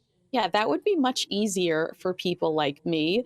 But unfortunately, that's not what happened. Another interesting headline that came out of it, though, was that Harry was infuriated that Charles refused to pay for Meghan Markle, that Charles just said, I do not have that in my budget. And Steve, I don't know if you've seen those outfits, but that's like a $6,000 coat. Those are $10,000 Pradas. She's got a very expensive taste. So Charles re-wore one of his suits to their wedding. That was vintage that Charles was wearing.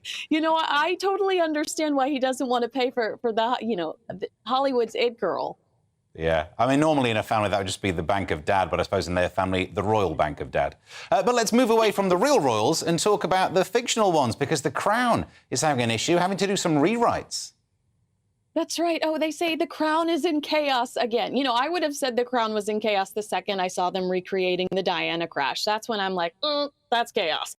But apparently they asked Gillian Anderson to come back to be Margaret Thatcher again. They had scripted out this beautiful scene. It was a dinner party between Prince Philip, the Queen, and Anne, Princess Royal, with Margaret Thatcher there. It was a scheduling conflict, so Gillian couldn't do it. I mean, she won an Emmy for this role. I'm sure she would have loved to have returned for season 6.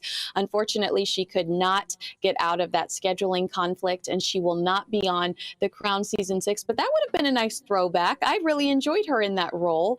And, I think season 6 will be fine without her, though, because it's just incredible writing, typically. I'm amazed they didn't just recast, because if ever there's a show where they have different people playing the same character, it's that and Doctor Who. So why didn't they just get someone else to do it? That's a great question. I hadn't even thought about that yet, but you're absolutely right, because, she was in the season where we had a different Charles and Diana, so we could have just recast. Oh, well. Look at you. You're the new royal expert around here.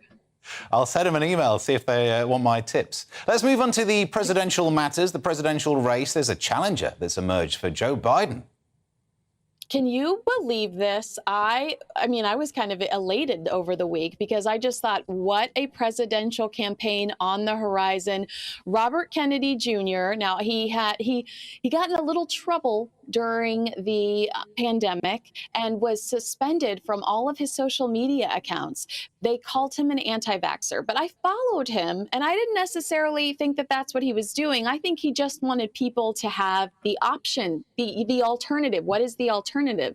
Because we were all being instructed to do something specific. And, I think that this is going to be a wild ride if it is Robert Kennedy of the Kennedy dynasty against Biden, against Trump. I cannot imagine visually, thinking about some of these debates, thinking about some of the mudslinging that could come out of this. And I've had people that have told me I have voted conservative all my life, but I would vote for Robert Kennedy Jr. I don't know if it's the dynasty aspect or just the fact that he appears to be a maverick. He is not going to let the system control him. He's got a mind of his own, and he kind of bucks the system. Interesting. Many words that people would have said of Trump back in the day. I suppose he also, his lack of fondness for vaccines, if I put it this way, certainly predated COVID. I suppose it became more popular when it was in the news more, but he did have the history of being anti-vaccine before that. But if you're from a family like that, I don't know how to ask this question without it seeming indelicate. He certainly has some relatives that it didn't end well for. Why would you want to go into politics?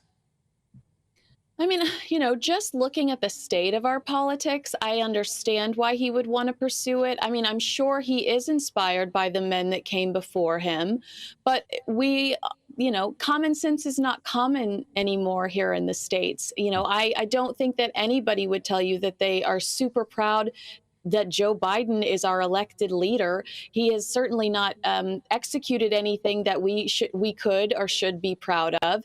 And I think that people are just looking for a change. And when you have that kind of DNA and you've seen what your family members were capable of, I can't imagine that it doesn't inspire you to try to do something similar. Interesting. And you're right, it would be fascinating to see these debates that would have Donald Trump involved. Any updates on Donald Trump? I've not had the ability to Google the latest news for at least 2 hours now. So any more news on Trump and the case? Well, you know, I've heard he's been DJing at Mar-a-Lago, so it sounds like he's in an okay mood. He's got until December to figure things out. Republicans are investigating Alan Bragg to see who inspired who inspired really all of this pressure. Did anybody put pressure on him specifically from the White House to pursue Trump? That's what they want to know. So he might have to testify in front of Congress soon. Fascinating stuff. Kinsey Schofield, thank you for that. And also, I should say, Headliners is on at 11. So seeing as you're a fan, you should tune in for it. Thank you for that. I will. Coming up, we've got the papers at 10:30, though, 10:30 sharp, with full reaction from our brilliant pundits. I'll see you in 3.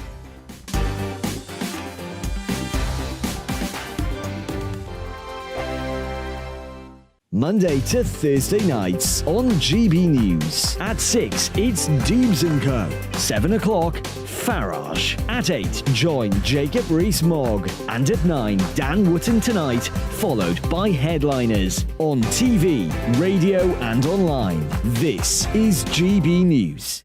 First and foremost, I am a GB News fan, and I was before I was working here. Just love the fact that we're asking the questions that a lot of establishment media won't ask. With a bit of a twist, we not only want to inform you, but we want to keep you entertained. It's worth the drive because you get in and the team's all ready and waiting, they're itching to go, and it's a proper little family. GB News is the People's Channel. It's the audience that makes the programme sing. We're giving our viewers and our listeners a voice. I see the thousands of your letters, tweets, emails, you name it, coming in. Britain is broken.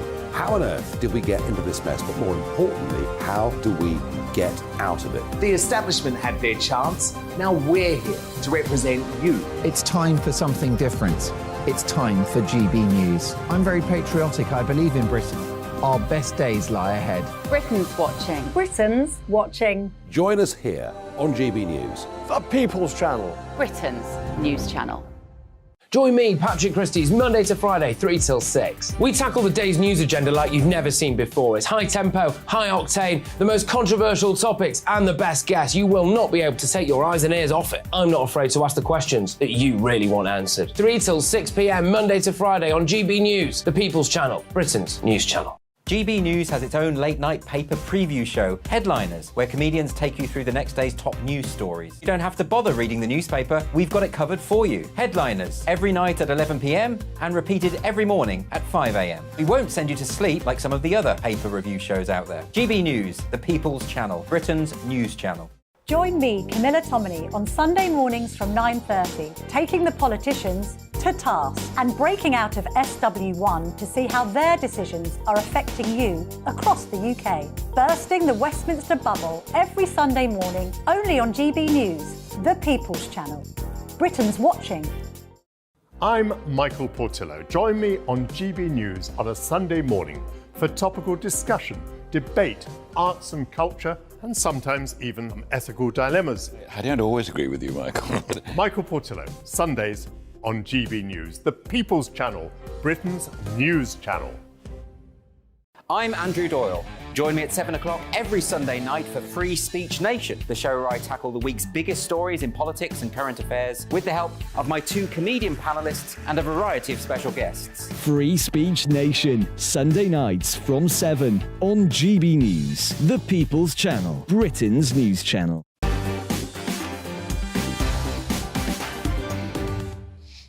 It's 10:30 p.m. It's time for tomorrow's papers.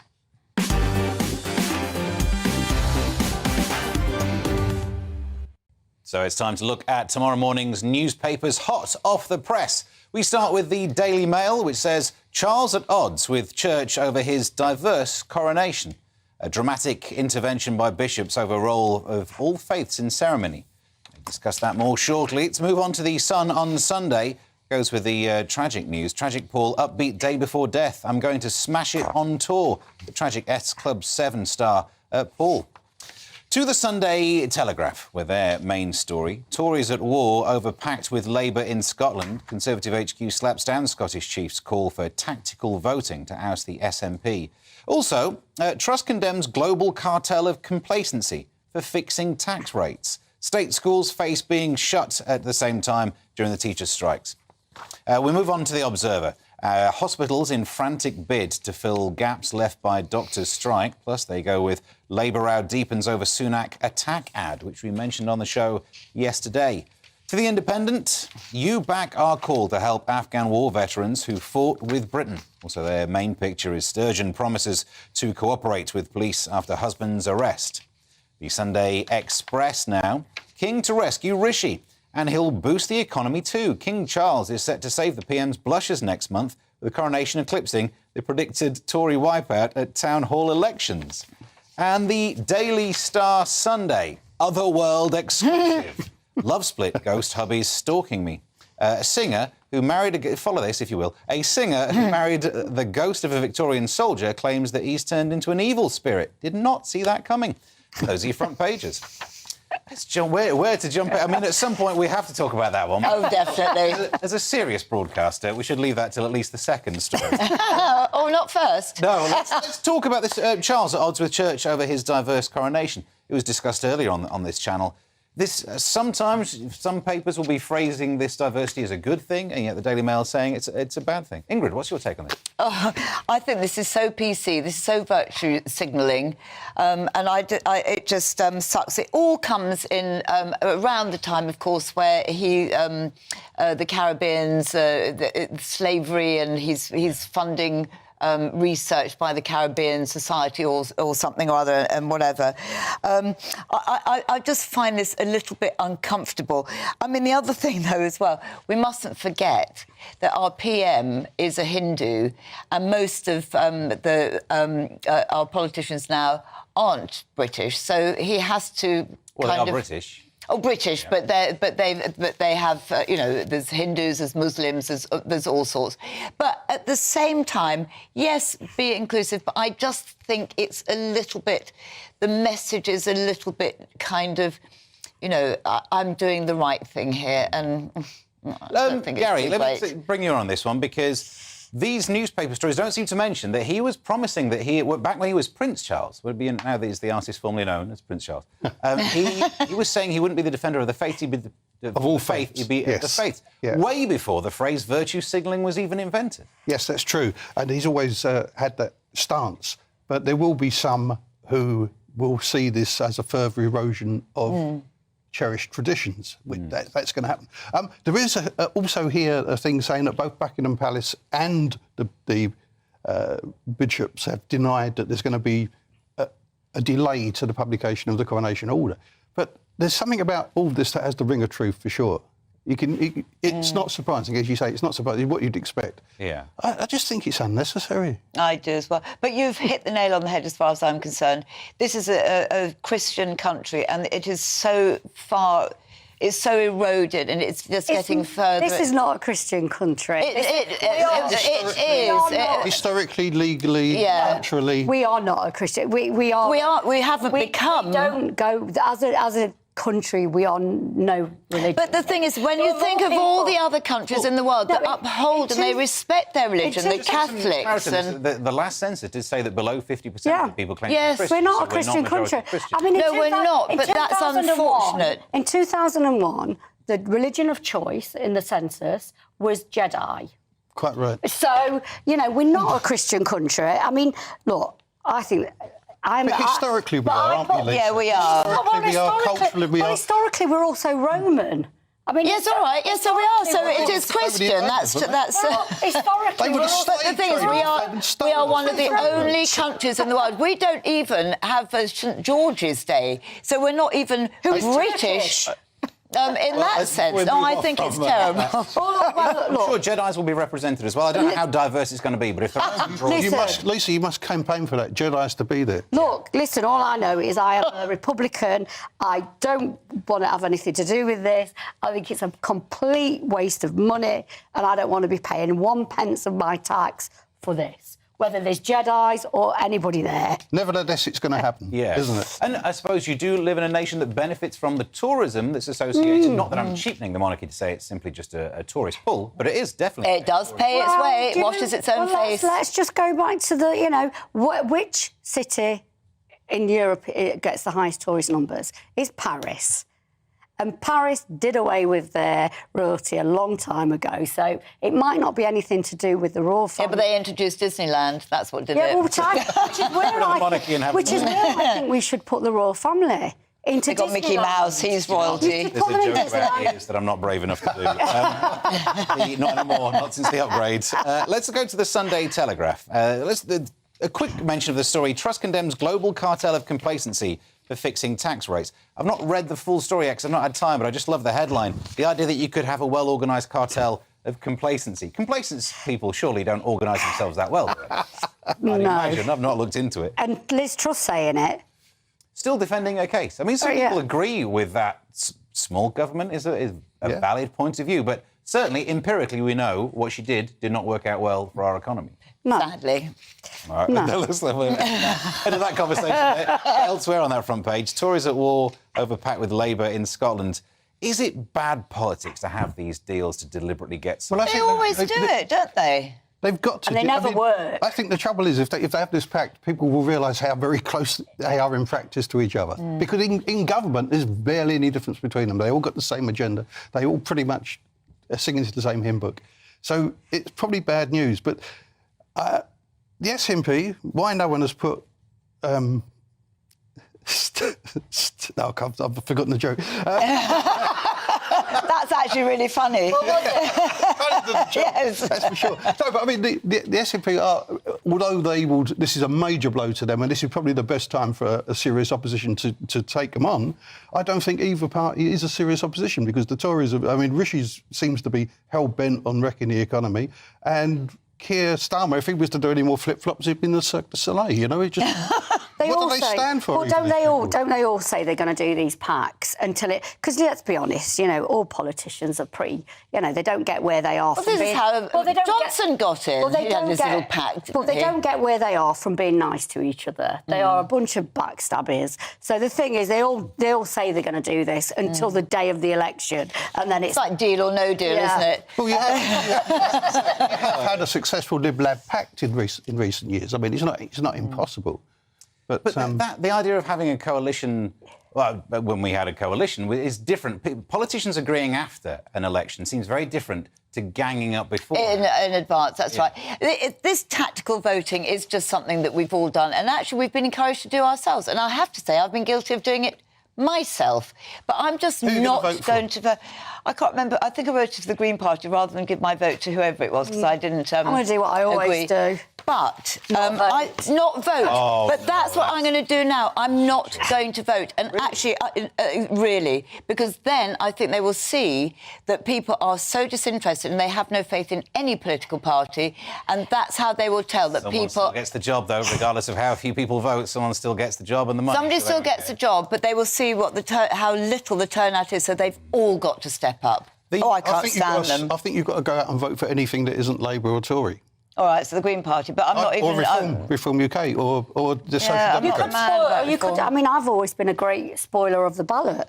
I think of witty things to put. Of the what? Witty things to put on the ballot paper. I see. Do you know why? Because I did once stand against Ian Duncan Smith for class war, and at 6 o'clock in the morning, all those spoiled ballot papers has to be counted and argued over. Right. So I know whatever I write on that, some poor sod at 6:30 in the morning is having to argue over it. That's more like my newspaper columns. Let's move on to the Daily Star for a quick mention of love split, ghost hubby, stalking. You've got passion behind this story. Yeah. Take your story up. I think this is totally true. This is your fave. This is true. I think she married a ghost. Look, I think she married a bloke wearing a sheet. Look, you can see behind. Oh, you can actually, must be true. You can see the guys behind her stalking her. I mean, Well, he's not got his uniform on. So yeah, I mean, do you know you know what? When I'm looking at all these newspapers and everyone has got the royal family on, this one does not have the royal family on, but has a ghost. Would there be room for her at the coronation? This wins. The ghost could be there. I think he could. Really. The ghost could be Emily there. Yates' ghost would be terrible. It's just a pity we haven't got page 7 because that would. I think I've just got to buy this tomorrow and go straight to page 7. In case somehow this story is real. Am I the only one sitting around here? It's real. How can she have had a relationship with a ghost? Because you know what, there's Haven't you done that? There's stranger things happening at the moment. Oh, that's you know, sad. there's all sorts of titles and pronouns that we can have. So why not get married to a ghost? Look at her name as well, Brucarda. I think they're the people who deliver my groceries. Yeah, so no one keeps busy. But it's almost as if this singer, who's a singer who wants publicity, is... Oh, yes, of course. Can't be that. Perhaps perhaps you're not being inclusive of ghost marriage. Have you thought about that? I was going to get cancelled for anything. I'm fascinated it might be that. Well, still to come in the final part of the show, we've gone for one more front page that we will get stuck into. It's the Sunday Times, plus more topics. Should you get a new tattoo of your newborn baby's footprints? And would you like to live forever? Me and the pundits will tackle the big cosmic questions after the break.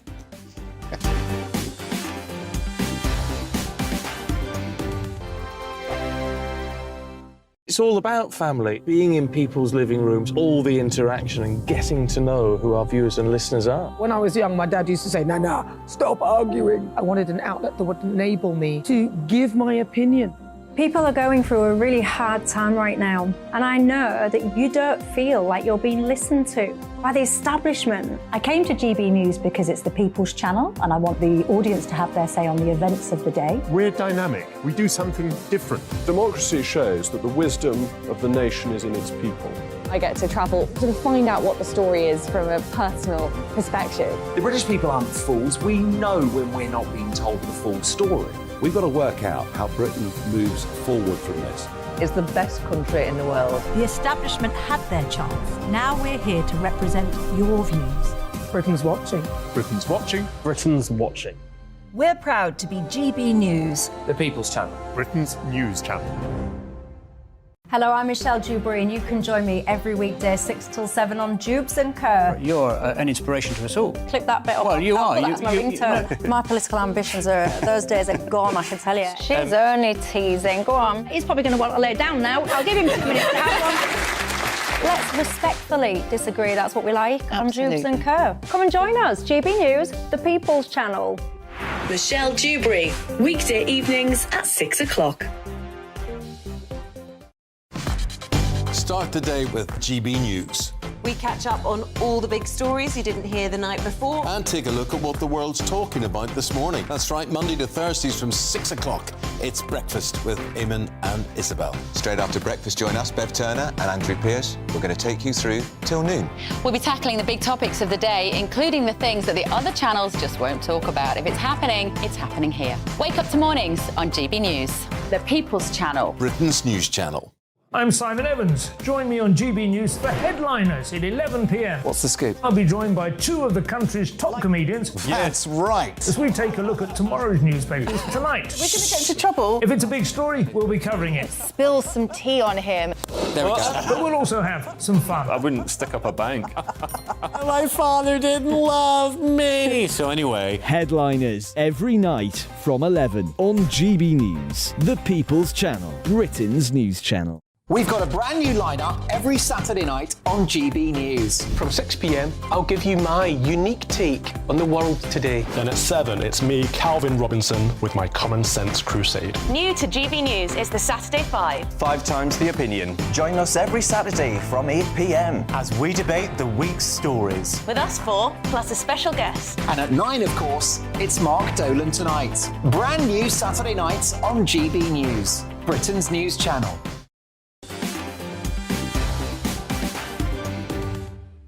Welcome back to the final part of the show, and let's take a quick look at our final front page, which is the Sunday Times. So there you go with a few headlines. Labour's dirty tricks here to stay, says Memo. They also mentioned the rise of elderly drivers.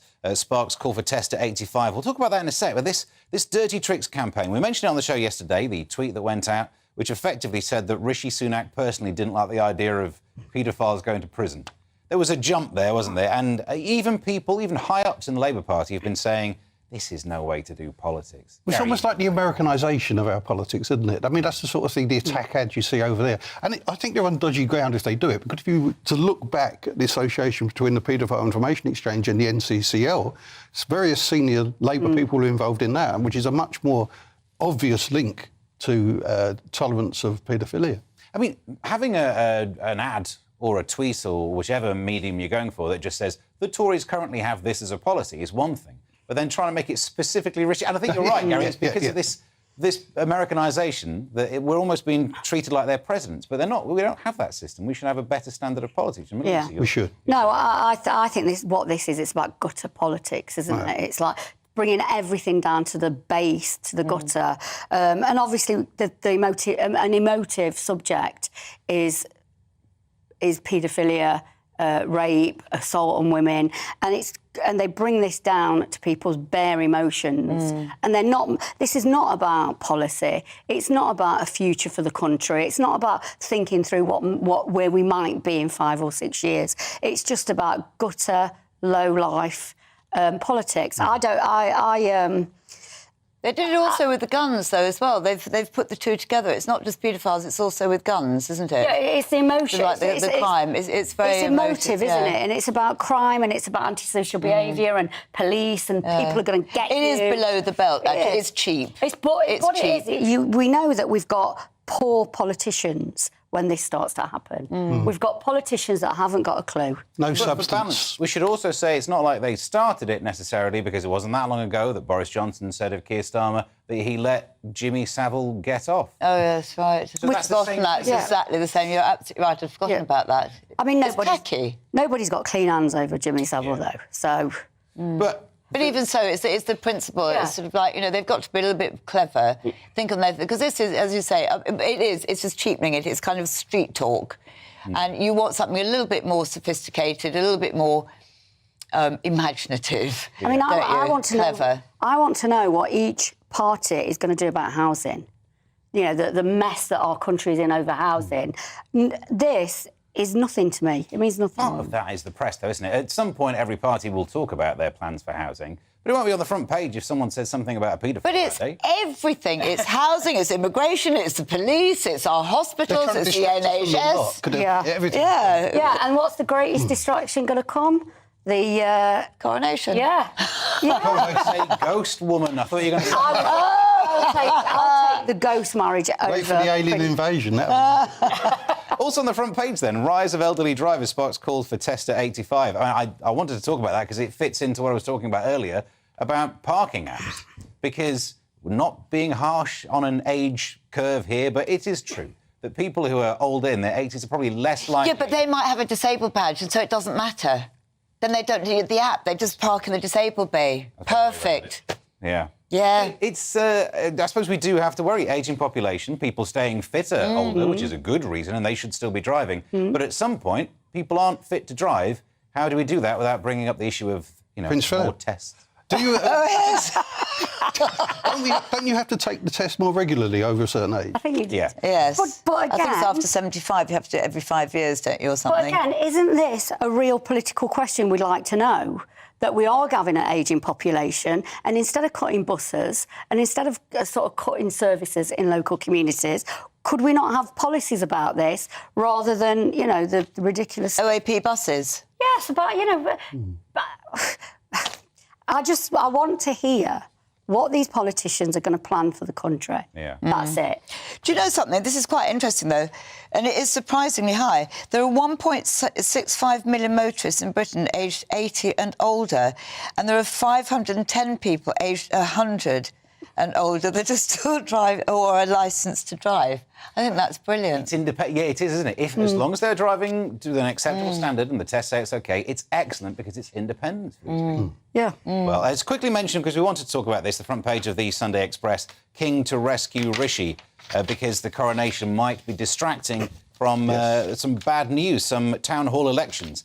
This is just possibly burying bad news. Do you smell anything fishy with this, Ingrid? Do you know, I hadn't thought about this at all until I read this headline. And now I'm thinking how clever it is that how it's timed. The coronation is timed with the elections. And, of course, you know, the Tories are not going to do well in this. Nobody's going to do really well, but they're going to get walloped. Aren't Absolutely. they? Good word. So then it does rather... It's perfect. It's all... hidden. You're becoming a conspiracy theorist. Then. Let's see if it's shared in the panel. Gary, Yeah, becoming. Yeah, exactly. No, I'm very real. I'm very real. Gary, do you think? Who can say? I mean, it seems more than that, doesn't it? But I mean, I'm sure it will work. I'm sure people will be more talking about the coronation than they will about the wipeout of the Conservatives around the country. You don't need to be a conspiracy theorist to understand the way that the state works. The state is there to keep order. And that's what it's doing. But do you think? But this is the thing. Do you think it was such a conscious decision? Right, these are the dates, and this is why we're going to do it. Because I am beginning to think it really is. Well, I wouldn't have thought about this. That the Mail have highlighted this. Couldn't it? Yeah, but I think it isn't. OK. Well, before we get in trouble, let's move on to a couple more stories. A few quick topics before the end of the show. Experts, or one expert anyway, says that they think that humans will achieve immortality by 2030. Say that we'll be able to attend our own funerals in a new body. Would you even want to live forever? Gary, what's your take on that? I would live forever only in the hope of seeing Charlton back in the Premiership. That's all I'll say. But I don't know. It's Altered Carbon, isn't it? A Netflix sci-fi show, Altered Carbon. But what happens is, you'll love this, is you get 2 classes or even 3 classes of if you're rich, you can afford the most perfect new body. If you're poor, you end up looking like me or Joe Brand, you know? Well, I think at the moment, if you're poor in this country, you're going to live about 15 years less than wealthier people. So that's where we're moving. That's the worry for me about this, is the rich get to live longer and have other people's bits and bodies, while the poor will end up... Well, it's all going to be the tech billionaires. They'll be the first of the queue, won't they? Oh, yeah. I mean, it'll never trickle down all the way, surely, because you'll have to pay for this. This won't be on the NHS. Immortality on the NHS, I'm not sure anyway. No. You know what's worrying, though? Because you can download the information on your brain. This is what they're talking about. The plan, yeah. And then further down, so that it's got really sinister implications, because further down the line, somebody could steal your knowledge. Well, they kind of do that with algorithms. Browser history. They kind of do that with algorithms already because they know what you like. Yeah. So I think it's but it's your retained knowledge, memory, your expertise. Imagine you're a brilliant scientist. Imagine that you'd invented some disease. Well, that is why we have books, isn't it? You write down your books so they can That's be used. right, yeah. No one will be getting upset about 85-year-old drivers then. This guy's 203. Let's mention this one quickly. There's a new mum who's told the Daily Mirror of her shock that her mother-in-law wanted to get her son's footprints tattooed. It's a baby, by the way. That makes it even better as a story. Tattooed onto her body, because apparently that's a thing now. So is this a nice gesture? Lisa, I'll start with you. Is this weird? It's not weird. I've seen some really mad tattoos. I mean, I've seen a lot of people's babies being tattooed onto them, and they end up looking like monsters. So I would say I have seen so many. They start off looking like monsters as well, because if you don't get somebody doing good drawing, so I think you just have to be very careful. I've got lots of tattoos, and I've always been very careful what I have, why I have them, and to make sure you get somebody decent to do them. Yeah, Ingrid, in this story, the mum is concerned about identity, effectively, that this is a way of identifying a child, that she doesn't want that data to effectively be on the mother. But it's the foot. Exactly. It's not going to... Yeah, so it's not going to do anything. Can I just say something about tattoos? I haven't got one. I know you two guys have. But I want to talk about somebody else who did have one, and that's Oliver Reed. I don't know if you... I bet you know this. So he... I don't know if I'm allowed to say it. Anyway, he's got, I know, but he died with it, a tattoo of I can say penis, can't I? Can I say cock on a cock? No, we all know... Oh, OK. So he's got a tattoo of a cock on his cock. OK, all right. And he regularly took it out to show whose people. was it, though? It was... That's the story. Yeah. Is it shaped like a footprint? Because if I very much doubt it. But he had a habit of just taking it out and showing. By the way, when he had it tattooed, nobody wanted to do it. And the tattooist, eventually found somebody that did. And he said, you'll have to make it bigger for me to work on. But anyway, do I have to stop? Got to stop. That's such a shame. Health and safety. We can't carry on that. I will be back tomorrow. Thank you for tonight. On Mark Dolan Tonight, Headliners is on the way for you next. On Britain's news channel, even Kinsey Schofield actually watches Headliners. She'll be tuned in to enjoy the newspapers being reviewed on the way next. But I will see you tomorrow night from the same time. Hello there. I'm Jonathan Vaughtry here with your latest weather update from the Met Office. Hope you've been enjoying the Easter weekend so far. There has been plenty of fine weather and we'll continue to see more of that into Sunday. There are fronts out in the Atlantic that are slowly going to make their progress towards the UK, but high pressure is keeping them at bay for the moment and keeping things fairly fine and settled. Just a bit more of a breeze across western areas, and that will be strengthening as we head throughout the rest of this evening and through tonight. But many of us will remain dry and with some clear intervals. Some low cloud pushing into parts of eastern England and Scotland as well, maybe a few fog patches around, but with the breeze and the increasing cloud, temperatures won't drop too far. Most towns and cities will hold up around 5 or 6 degrees Celsius. Could be a bit of a murky start again in